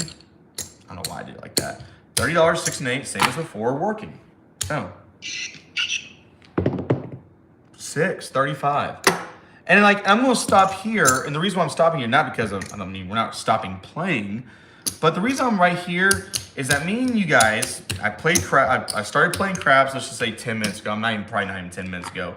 But I think you guys would say, okay, he's played at least 2 shooters, he's on his 3rd.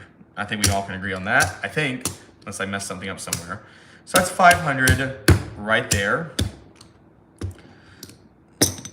And this, okay, that's 4,000, 45.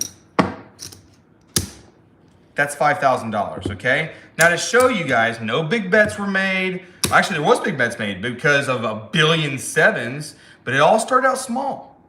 And in this little short period of time, when we guys were talking, I was talking about conservative and you guys gotta wait. We made, and let's just say, I'm gonna say casino time, 20 minutes, we've made 110, 120, 130, 140, 145, 150, $153. And in saying that, remember I said that for me personally, when I'm playing, I'm around $336 an hour. I'm right in line with casino time, playing exactly the way nickel and diming. And in that small conversation, I just nickel and dimed $153, okay? Who is getting mad at making $150 an hour in craps? By God, most people have to go to college for 20 years to get that kind of pay. And so this is another argument I have about the greed aspect. I'm like, dude, what are you mad about? If I make 20 bucks in 1 hour, that's better than a job. Untaxable income. Like, and that's where I'm sitting at for a lot of people when they're like, oh, it just doesn't make enough. I'm like, what is in the concept enough? What is enough, man? Like, what is it? What's enough? Like, it's not a paycheck, it's a job. And by God, the job can pay really well if you're just small and conservative. And I didn't even stress. I'm like, cool. We're disco. We're Mabisco right now. I'm putting 150 bucks. You know what? In lieu of being up, first of all, let me give you some pink chips. Since, you know, I'm not going to sit here and be out $1 billion now in the first shooter.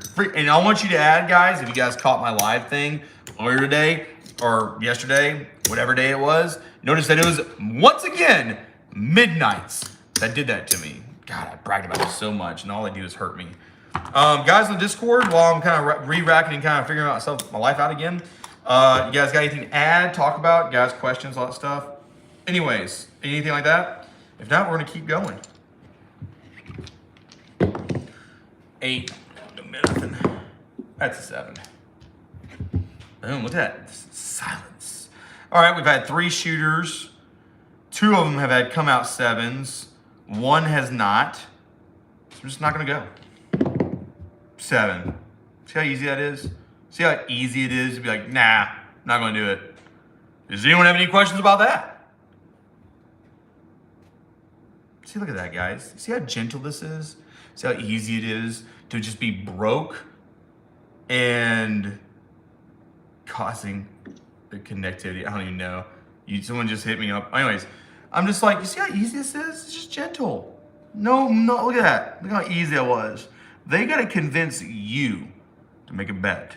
And on top of that, you have to sit here and look at the rolls. You're like, okay, like, let's just say, and this is where a lot of y'all are not going to agree with me, but it is what it is that I am not tracking right now currently the table trends at Harrah's Valley River in North Carolina, in Murphy, North Carolina. I'm not. Your live yesterday was, as best I could tell, a couple of us coming in and you not here. Oh man, I'm not here right now. Can you guys hear me? Am I still on the internet? Yes. Okay. Yes. Robert, I'm Robert Cotton. I don't know what that means. I might be reading it wrong because I am stupid. But in saying that, okay, right here, and this is another thing that you can be aggressive on. Your live yesterday was, as best I could tell, a couple of us coming in, you're not here. What do you mean by you not here yesterday? You're not here yesterday. I don't know what that means.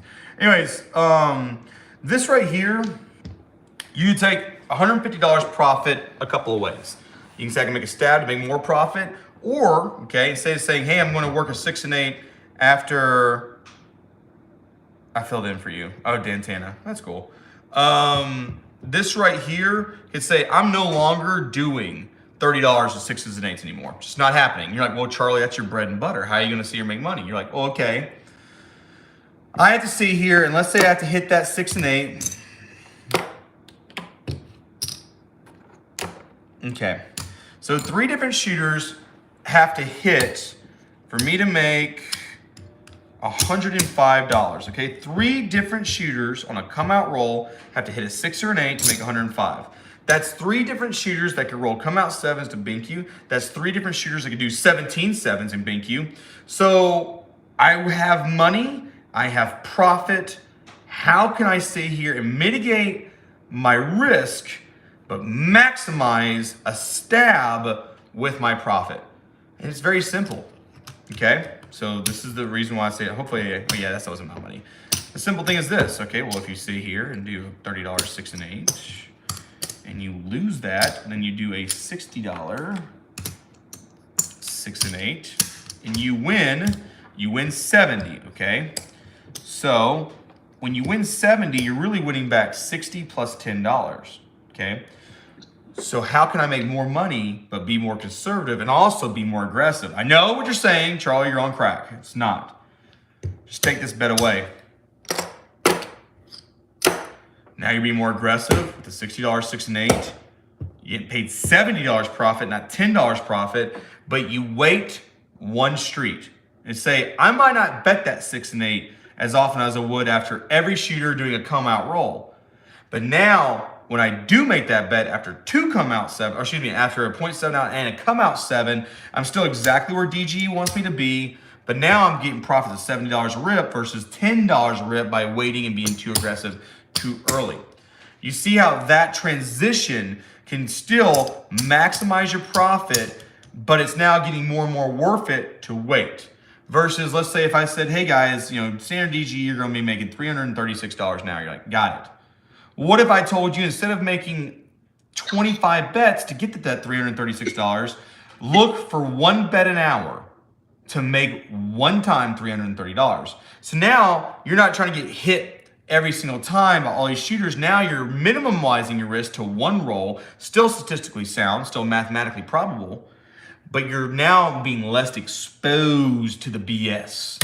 Okay, so I hit a come out 7 for obvious reasons I just explained. And let's just kind of put this into play, okay? So I should have had a $30 6 and 8. I didn't, so I'm just gonna go straight to a set $60 6 and 8. So 5, okay? Prime time. That's $100. It's actually $120. I'm just gonna do a 150. Make it simple. 9, second roll. 12, third and final roll. 8, pays 70. Okay, now watch this. Same concept, building upon it. I backdoored my 6 and 8 into a 5-9 hedge. The point's still a 5. I've hit this. Hey dealer, turn me off. Okay, so I'm gonna stay my profit. And then I won $70, free and clear, 170 bucks.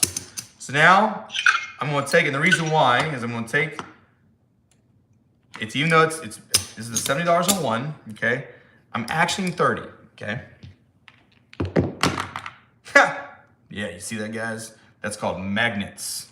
7 out, and then boom, page 20. Okay? Now I want you to think about this, okay? So I'm gonna take the $30 over here, because that was a part of the 70, put this back, because I don't wanna mix up my math. But now, this is how, okay? Right here, 2, 4, 5. This is how, in one quick scoop, okay, I was able to gamble more than I would because I'm up 150 bucks. I was able then to sit here and backdoor double 7s to a 6 and 8 to a 5 point and said I want to extend my runway now for exposure on the 6 and 8. I let it go for 3 rolls in it because whenever I said runway, wall, 7, bad. Okay? And you know that mentality for a 5 and 9 too. Like, okay, well, 7's now kind of out of the question, but the 9 is still coming. The 5 is still coming. It's a wall. Slow down. And this is how you turned, basically I turned a conscious bet after 2 7s into a mitigated bet for a hedge, and then took $70 and then turned $60. I've turned $60 into 70, and essentially that $160 bet made me $90, which is time and a half. Look at that, guys. And every single step of the way was just nice and gentle. And this is what I kind of, example-wise, this is what I keep telling you guys, like you tax them on the way there and tax them on the way back. And it's just nickels and dimes. So 155 plus 90 is now I'm up $240. Now I want you, while we're talking, and anyone on Discord, feel free to chime in. I'm gonna literally roll, and I'm gonna wait. And this is kind of like, I don't do this a lot, but I'm gonna wait and make a bigger bet. I'm waiting for a right condition to make a bigger bet, okay? I'm just gonna do this for comps here at 225 Luckies. If anyone has any questions, boom, 7. Do you see what I mean here? This is me making a conscious decision saying, you know what, I'm gonna wait. You have to convince me to make this bet. And look now, look at this. I'm not predicting this. I'm not sitting here saying I've been here for 17 hours. This is saying, hey man, like I'm minimizing now, boom, double 7s. You know what? I just don't even trust 225 Luckies at all. So you think I'm gonna come back with 60? Nah, man. You're only gonna tap me for $30, 6 and 8. Why? Because I've already hit $200 in my hour. I don't have to sit here and debate with y'all about how to make more money. You gotta convince me. Look at this, gentle, Nice and gentle. Same rules. 6, 35. You know what? I'm gambling now. You know what, you guys? Sorry. Anyone about to say something? We're gambling, and that's it. And now we're gonna have fun. I made $35, all right? So I got a $24 6 1/8 right there, and I have a $36 right here. So I'm either gonna clear 24 because I'm not gonna hit it, or I'm gonna lose $36, so I'll lose $1, and it's still fine. Cool, man. Like, let's let it ride. Let's see what happens. 12, nothing happens. 7, oh my God, I lost $24. What's gonna happen? Oh wait, I didn't. This is the $36, so 30 pays 20, 6 pays 4. Oh my God, I still made my $35. So literally, now I expose my $35 out to a 7, a 6, and an 8, and there's no stress either way. See that? Once again, convince me. Convince me to make a bet. 6, I'm not gonna make a bet. Actually, I do this a lot when I'm in profit and I just don't wanna bet. Boom, $6. You're not gonna sit here and make me do this. Boom, snake eyes, doesn't matter. Boom, 8, doesn't matter. And like I said, anyone got any questions, any concerns, you just gotta sit here and let me know. But until then, I'm just gonna count and roll. Like I said, man, you just gotta sit here and wait. 6, point, boom. Take my $6, I'm gonna put that right there. Take it, I don't care. What are we gonna do here? 10. Oh, I'm gonna do something with a 10. You lost $6, I'm gonna put $20 on a 10. 3 does nothing.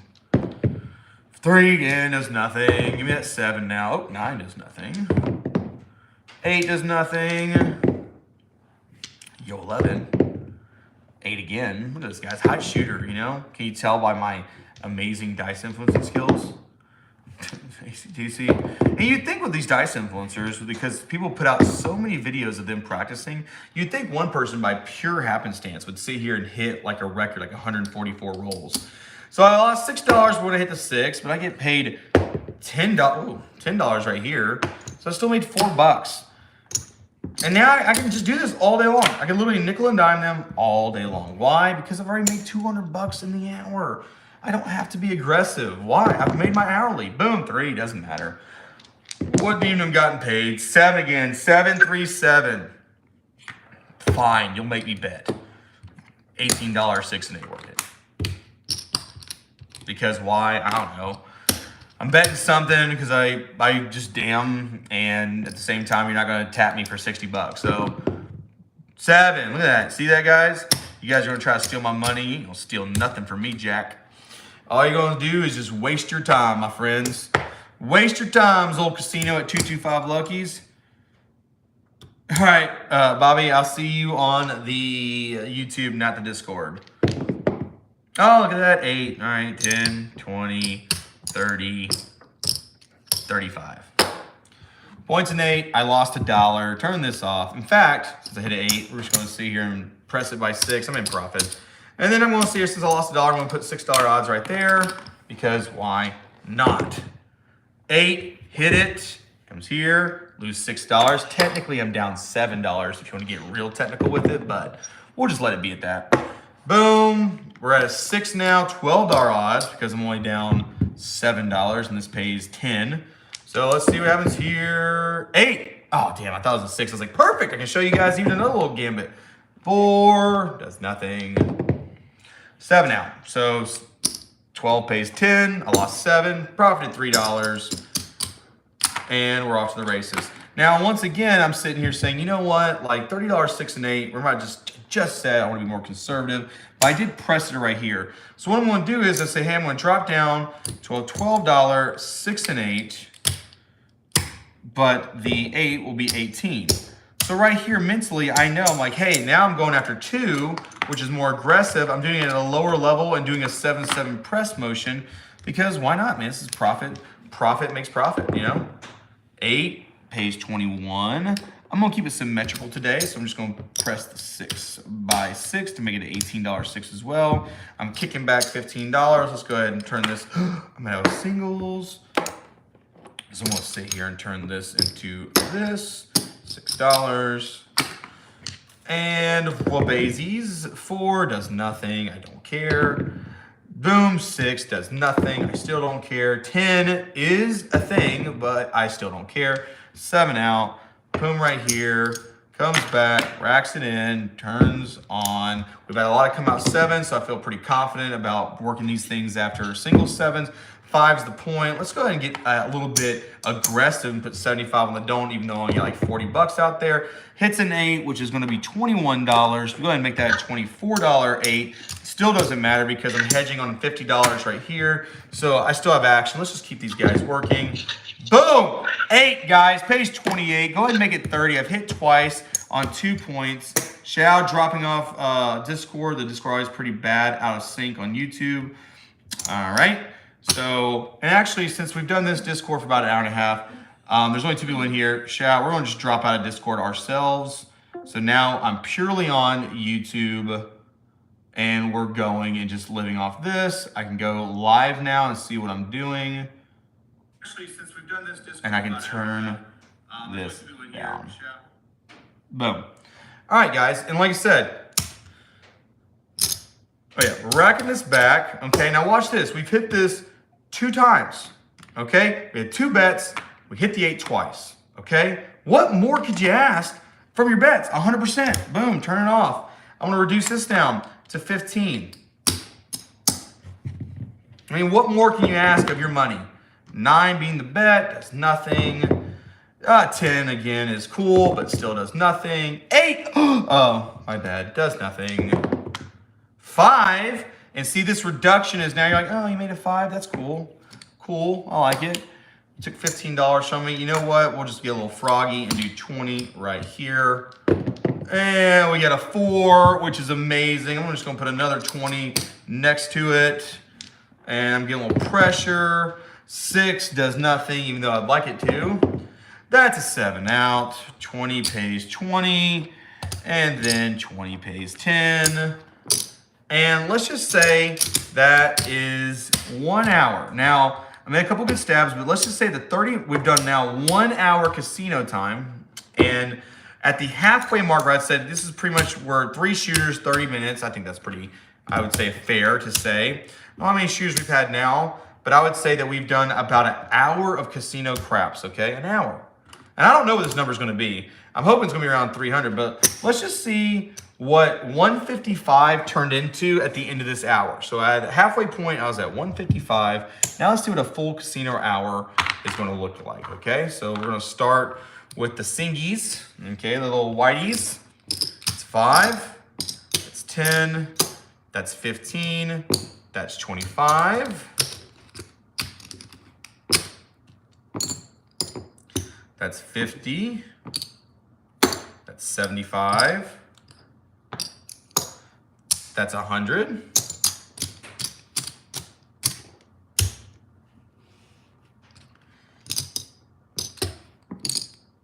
$50, 75, that's 200, 300, 400, 5, 6, 7, 8, 9, 10. That's 1,000.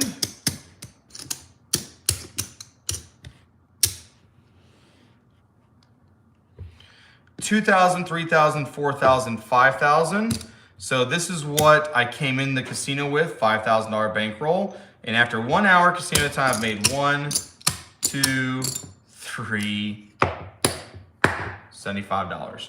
So I want you to think about this, okay, guys? And this is where I really want you to draw from this experience. I made $155. I said, I'm just gonna go turn in this chip for 2, 4, 5. I made $155.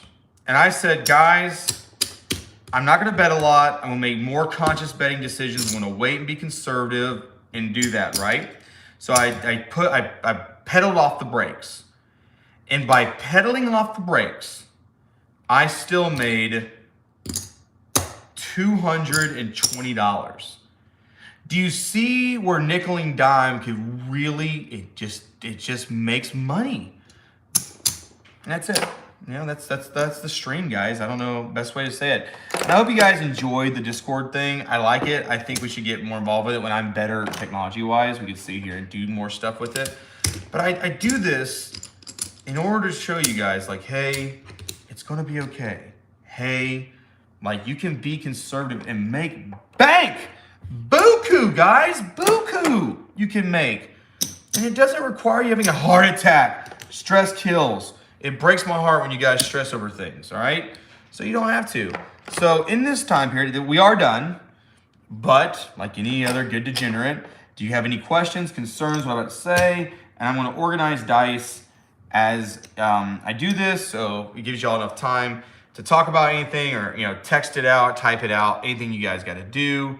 Maybe you have a question, maybe you're like, hey dude, you're bullshit. All those fun things and insults that I get all on the line here. I even give y'all something funny to look at, which is gonna be this beautiful, oh man, Greta. What would Greta say?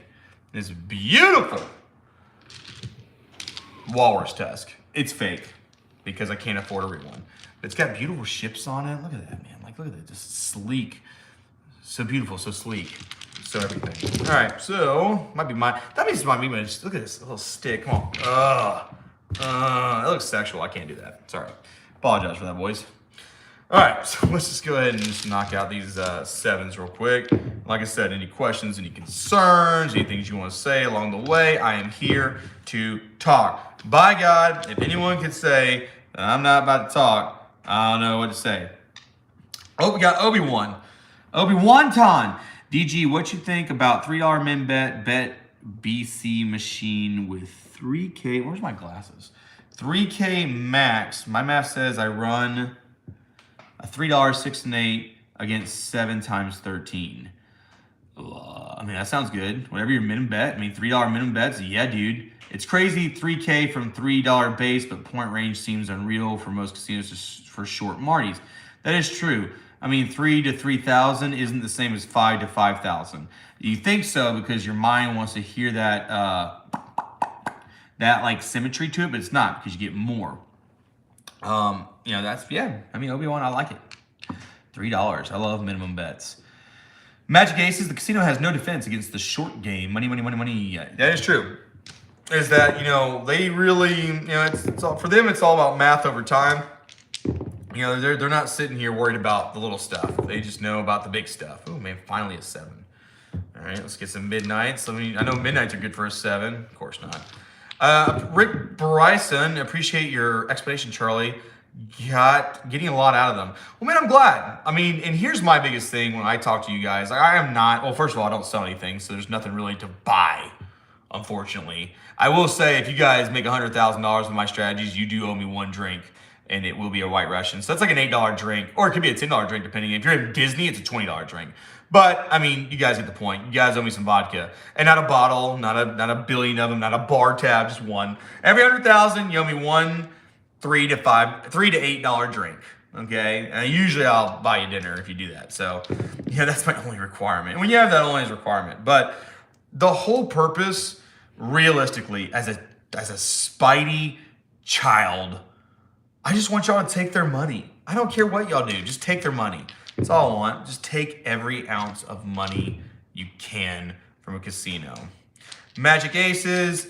Yes, I've been enjoying these lives the past couple days. In Vegas, it'd be $60 staying, right? And the reason I'm glad that you guys enjoy the lives, hey man, it took like 4 months. I mean, I was going pretty consistent. I got blown up in a fire. So that kind of put, ooh, James Rod. It's funny. Ex-girlfriend drank triple White Russians. In fact, guys, if you guys want to really impress your women ladies out there, I do something in the dead of night, in the dead of winter called called a white girl Russian, which is I take whatever coffee creamer that Riley has in there, which is usually something fancy and sweet, and I use that for my half and half instead of half and half, and that's really funny.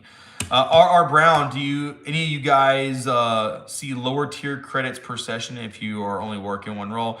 I mean, to be honest with you guys, let you guys know, DGE family, if you think you're going to make a career of this with comps, you get capped eventually. And I only make like 400 or 500 points, and I can have $100,000 in action over 5 hours, and it doesn't matter. So, it's what it is. in case anyone, you know, tries to be squirrely Dan about it. Beep. Ba-dum-bum-bum. Ooh, look at that. Fat 7. Skadangies. You know, all the way around. Nothing. Ugh, nothing. Gosh, man. What a trash. Oh, ooh, there you go. Of course, midnights. You know, gotta get involved with midnights. God, man. I can't believe they've let me down so much the last 2 days. Or today. I don't know how many sessions I've done, but I do know that there's been 2 sessions where midnights have... And look at that. Come out midnights both times. When is the next Vegas meetup? You know, I don't know. You know, I'll be honest with you guys. This is coming. This is more of Charlie talking. What was in a white girl Russian? It's really easy. It's whatever coffee creamer that your lady or you have instead of half and half. So, you know, Kahlua, vodka, and like at the moment when I made my white girl Russian, it was a Starbucks white chocolate macchiato creamer. And boys, I'm telling you, man, it's like better than Dairy Queen. You know, you just make a drink and it's awesome. So, I mean, that's just food for thought. That's just me at least. Look at that, bam, 7. It's kind of insane. You know, this isn't even all my dice, and it still blows my mind sometimes. I'm just like, God, the amount of dice. But you can't get rid of them. I mean, like, I'll use them forever. Usually a hairy bear. But I mean, I cannot stress this enough, guys. Like, you know, all joking aside, you know, please, if not for me, for yourselves. Like, actually, because you won't do it yourselves, do it for your old pal Chuck. If a dude from South Georgia originally. Oh, what I was saying is, before I do that, what I was saying is that, you know, the fire obviously took about a year off the old programming. And out of that, you know, then the shop took a long time because Raleigh moved in and it can't just be doing live streams in my living room anymore because there's sound now other than my sound. You know, I can't stress this enough. It's just, do I ever make a light side pass line bet? There's times. It's not usually a pass line bet. It's usually a place bet on the 4 and 10 or doing a hop 7 or some kind of like hard ways run. And those are so few and far between, but you can do them. I mean, there's an argument to be said that you probably, and this is actually kind of funny. I want to see the breakdown of this actually. You can judge, you know, what you want about that, but it's few and far between. So it's not really consistent in a manner. It's just, you know, I don't know, few and far between. I don't know how to say other than that. Look at all these. Oh, man. Man. You notice, well, there's not enough dice to make this happen. I wonder if I go grab more dice, is it going to be a 5-2? You know, so all it's symmetrically lined up. I mean, technically, you could say that's a 4-3, and this is a 3-4, and the same thing for all these. But I'm kind of curious now. I'll be right back. I'm going to get 2 more dice. Yeah.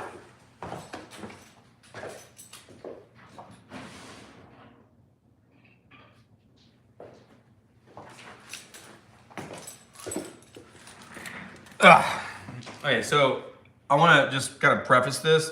These 2 dice are smaller than the other dice, is because this is, believe it or not, old school craps dice, and look how much smaller they are from the regular dice we use now on today. And they're rounded too, kind of crazy.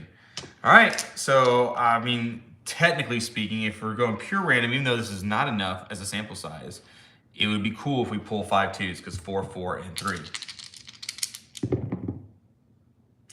There's a 5. Oh, 6-1. Oh, Robert Cotton said 6-1.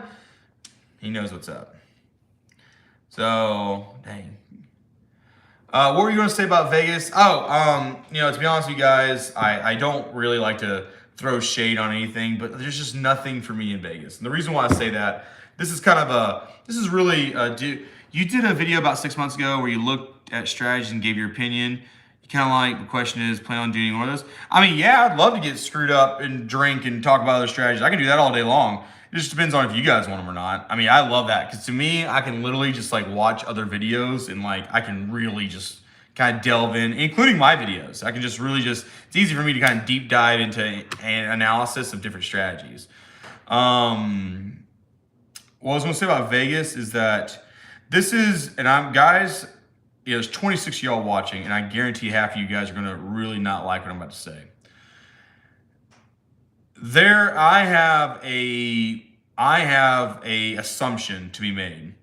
The biggest craps tables in the nation are in some of the most impoverished cities in America. Okay? The reason why I say that is because, and this is my assumption, is that in the bigger casinos that have a $10,000, $25,000, $15,000 max bet are usually where drug dealers will come in and wash money. Now, you might not like that. It might not be what you're talking about, but I mean, there's enough people in here that could probably nod their head and say, yeah, we've seen something like that. So, in saying that, Vegas doesn't have a lot of craps maxes. You know, it's $5,000, okay? Shreveport, exactly, Shreveport. And Cherokee and Murphy in North Carolina, because they're the ones around, Seminole, Cincinnati, Chicago. I mean, they're a little bit, and they're spread out, but I mean, they're there. And I don't like to say that because I don't want to promote that, but at the same time, it's just one of those things that just, I think that's kind of screwed up, but it happens. Bam, I hear your question. I'll answer that in a second. So the reason why I'm not a big fan of Vegas has nothing to do with Vegas itself. There's a couple reasons. Number one, it's expensive for no reason. I don't understand why, but it is what it is. Number two, none of the tables there are different from the tables in Cherokee. So in my mind, I'm like, why am I flying all the way to Vegas to play the same table that's in North Carolina? So, you know, the conservative part of me is like, why would I go there? And you know, and guys, this is more of an observation as well. You know, the only reason why I think I would go to Vegas is to get hammered and meet you guys. And a lot of you guys will travel to Vegas, so you'll travel somewhere else to see me too, which is cool. But I mean, I'm not there for prostitutes. I'm not there for shows. I'm not there for Carrot Top. I don't care about anything. Like before I started a YouTube channel, I might have spent $6 in a casino total. Never stayed in one. I come in, get money, go out. Okay, so I don't really see the allure of Vegas that often. It's hot, just like Georgia, which I like in the South. And there's just not, the amenities to me are not worth it. That's the best answer I can give. And that might not be the best answer for you guys, but I just, you know, I love my girlfriend. I don't cheat. I'm not a scoundrel. I just drink and get messed up with friends and not girls. So to me, I'm just like, Vegas is like meh. And then like it's expensive, meh. And on top of that, I can drink White Russians at home, meh. So, I mean, Vegas to me is like, meh. I mean, like, why? Okay, cool. I do like seeing Andre. He was on the thing, but I do love seeing Andre. He's in it. At one point, I do want to do copious amounts of alcohol and sign up at some point for King Dice's thing, just to take his dice and throw them off the table every single time and just be the worst student he's ever taught, just to record that and to laugh at it later. But that's just more for my vanity. And, you know, I'm a Christian, so I don't want to do that either because I feel like that's just like petty and that's feeding into the wrong thing in my heart. And I don't want to do that either. So it's like the child of me wants to do X, Y, and Z in Vegas, and I have to realize that like that's just not what you should be doing anyway. So it's like I laugh about it, but I wouldn't do it because I want to be a better person. A better person doesn't do shit like that. So there's a lot of reasons why Vegas is like, And then the thing about the dice convention and all that stuff, the Crapsathon Pro, you know, John, I'm sure y'all know John from Pro Craps. You know, I went to that dice con and I did talk to them and gave a little speech and all that stuff. And you know what? Like, not calling anyone out. If I am going to fly to Vegas to watch a dice influence it, that mofo better be at a craps table the entire time. Because that's what I'm going to see. Not someone in their house, not someone on a practice table. And, you know, CEG is propagating this and they're benefiting from it. They're charging $20 an hour for you to play for free in their little thing. Just, you know, oh, man, look at these rules. Look at these rules. I'm like, dude, in combat, dude. I want to see this in play. Not, look what money we could have made. I want to see this every day, all day. Put a freaking flag in the middle of that craps table and play at the Binions all day. They just won't do it. And I just don't agree with that. I just don't. As a person, Charlie, I don't agree with that. And that's just because I always assume what I would expect watching a YouTuber play. That's the way I practice. That's the way I approach my YouTube channel, is that this is what it would take for me to be convinced. And anything less than that, to me, just seems like a hustle because I don't trust anybody. That's just the South Georgia in me. I'm untrusting. What's on, Mel C? And, that's just my 2 cents about it. I'm sorry, you're not going to charge me $4,000 to go to someone's house, have a dinner, learn how to throw dice to a fake table, and then never go to a casino. I want you to take my $4,000 that I paid you, take that $4,000, go to a casino and make $16,000. And the reason why I say it is there's people, I don't know if they're watching right now. I know Bobby Brown, Bobby's watching. Bobby, didn't I make for you a $600 bet or a $300 bet, Bobby, that you should have made and you didn't? And then I made it for you and it hit and I just gave you the $350. I know I did that for $700 for M&N or Matt in Chicago. I've done it for Jen in Vegas. I've done it for Dale and Murphy. So I can't remember if I did that for you, Bobby, or I did it for Don. And when that happened, that was Don, but I witnessed it. Okay. And the reason why when I did that is that, thanks, James. The reason why I did that is because he was like, I can't believe you're giving me this $10. Or I think it was like $300, $350, or whatever it was. He's like, why? It was $600. So I gave, Don $600. And he's like, I can't accept this. I can't do this. You just can't give me $600. I'm like, yeah, I can. Because that's the bet you should have made. Doesn't matter. I don't care who makes the bet. And it's not like I'm stressing about it because it's my system. So if I can't do it, who can?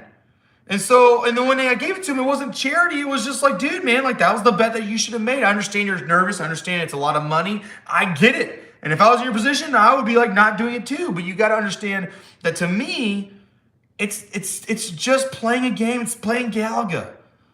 And not taking away from the money, but like that's what you just should have done. To me, that is what YouTubers should be doing. To me, if I'm sitting here telling y'all to play the way I play, or just saying this is how I play, if you do it, that's great, that's amazing, then you as the YouTube person watching should be like, Charlie, I'm going to be here at this time. I know you're going to be at the casino this time. You will be doing these bets and I'll be watching you. In the first DGE meetup, there was a man that came. His name was, I'm just going to say D. He knows who he is. DB. There you go. DB came and said, Charlie, I can't lose this $1,000. Now, my first reaction is like, then don't play with it. He said, but Charlie, you're here. This is the first YouTube meetup. I want to play with you. And I just took $5,000 of my own cash and said, you can't leave with it, but here's my $5,000. Here you go, because I brought 20. And I'll play with my $5,000, and you're just going to do every bet that I ever done. Every bet that I do, you'll do. And whatever money you make off my $5,000, you can just keep. Oh, Charlie, I can't do that. I can't do that, Charlie. I'm like, why? I'm doing it. I'm not paying you. They're paying you. And this is what you should be doing in the first place. Now, that kind of confidence comes because, like I said, it's my system. However, that is what I expect out of a craps YouTuber. You will have to sit here on a real table with your money and show me exactly. And I'm sorry, Tony Leo doesn't do that. He has little disciples do it. And all these bone throwers, they'll do it at their home. And they'll blame 17,000 issues, but I want to see them live.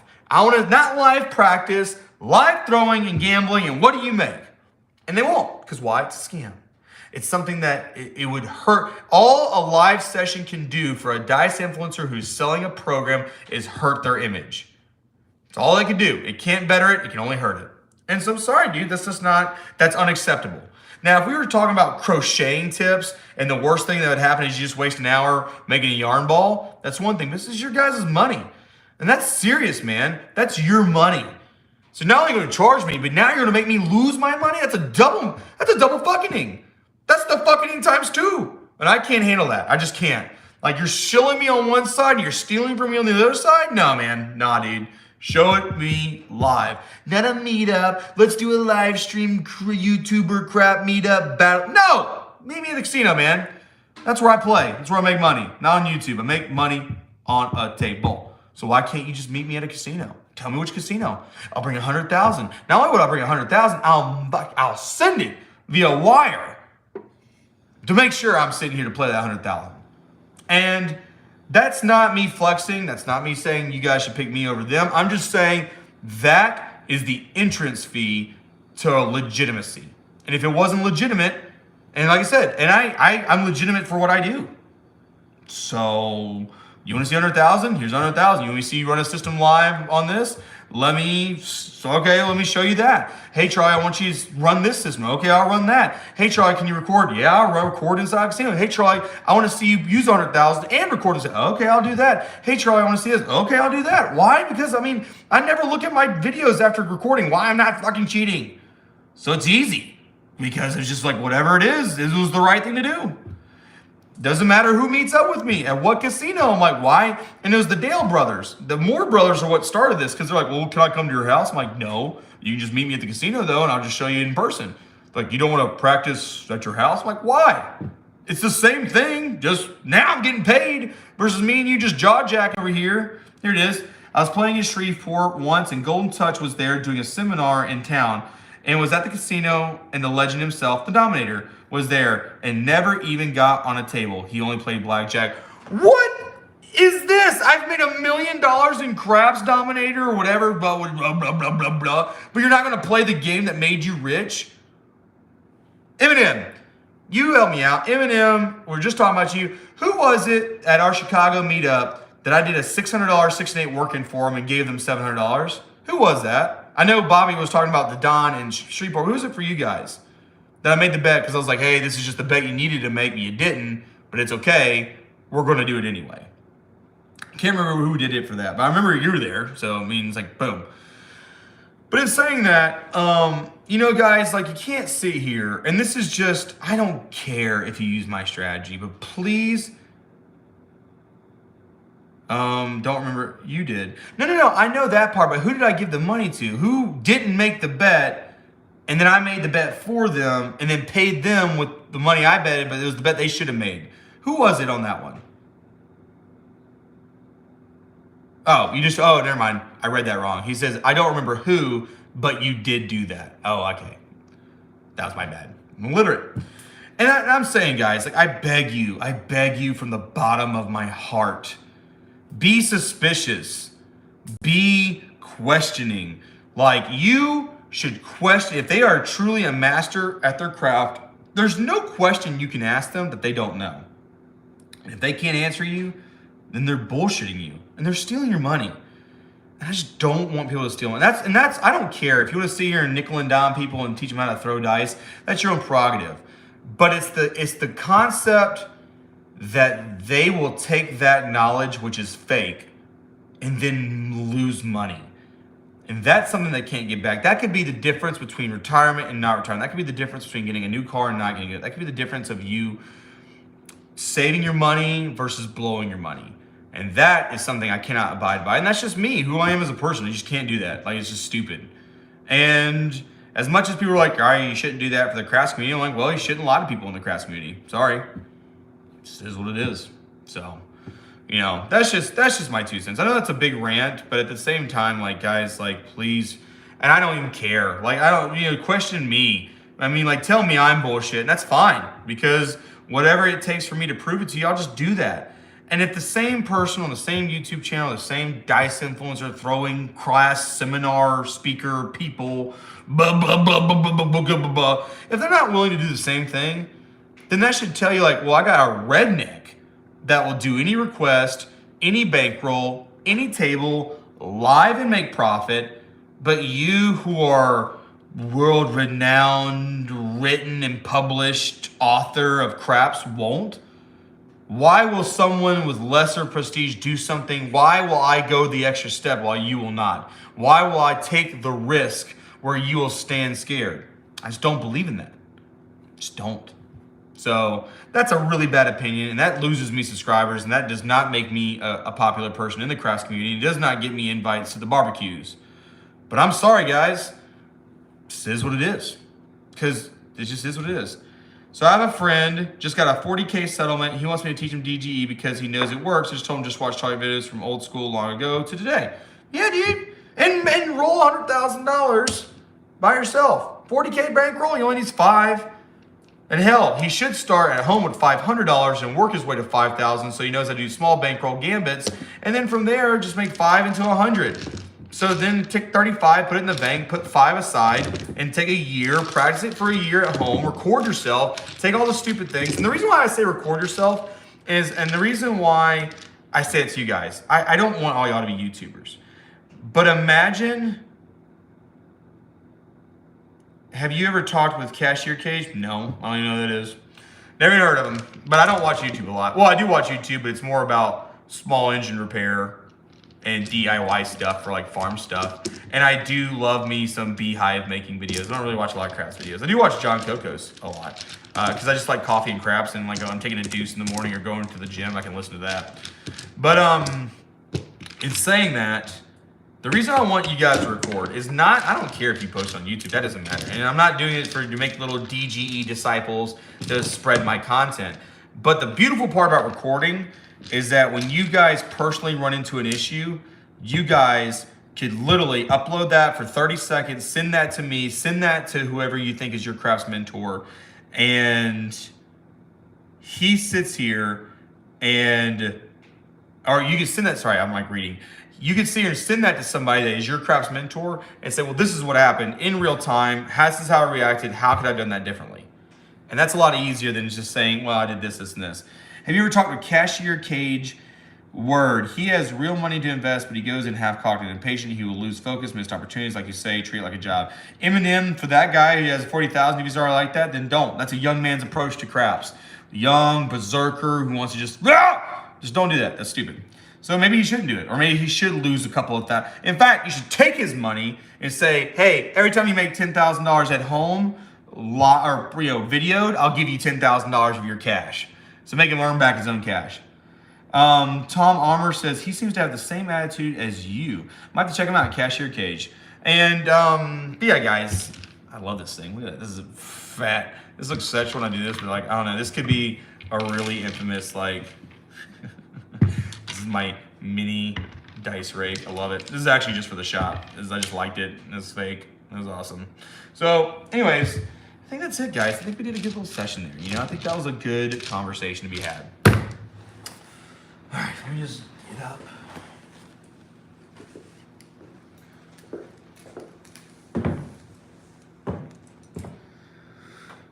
Well, gals and pals, this is Charlie from Drunk Guy Explains, and instead of me saying check you guys next time, I'm going to say please, for the love of everything, please gamble responsibly.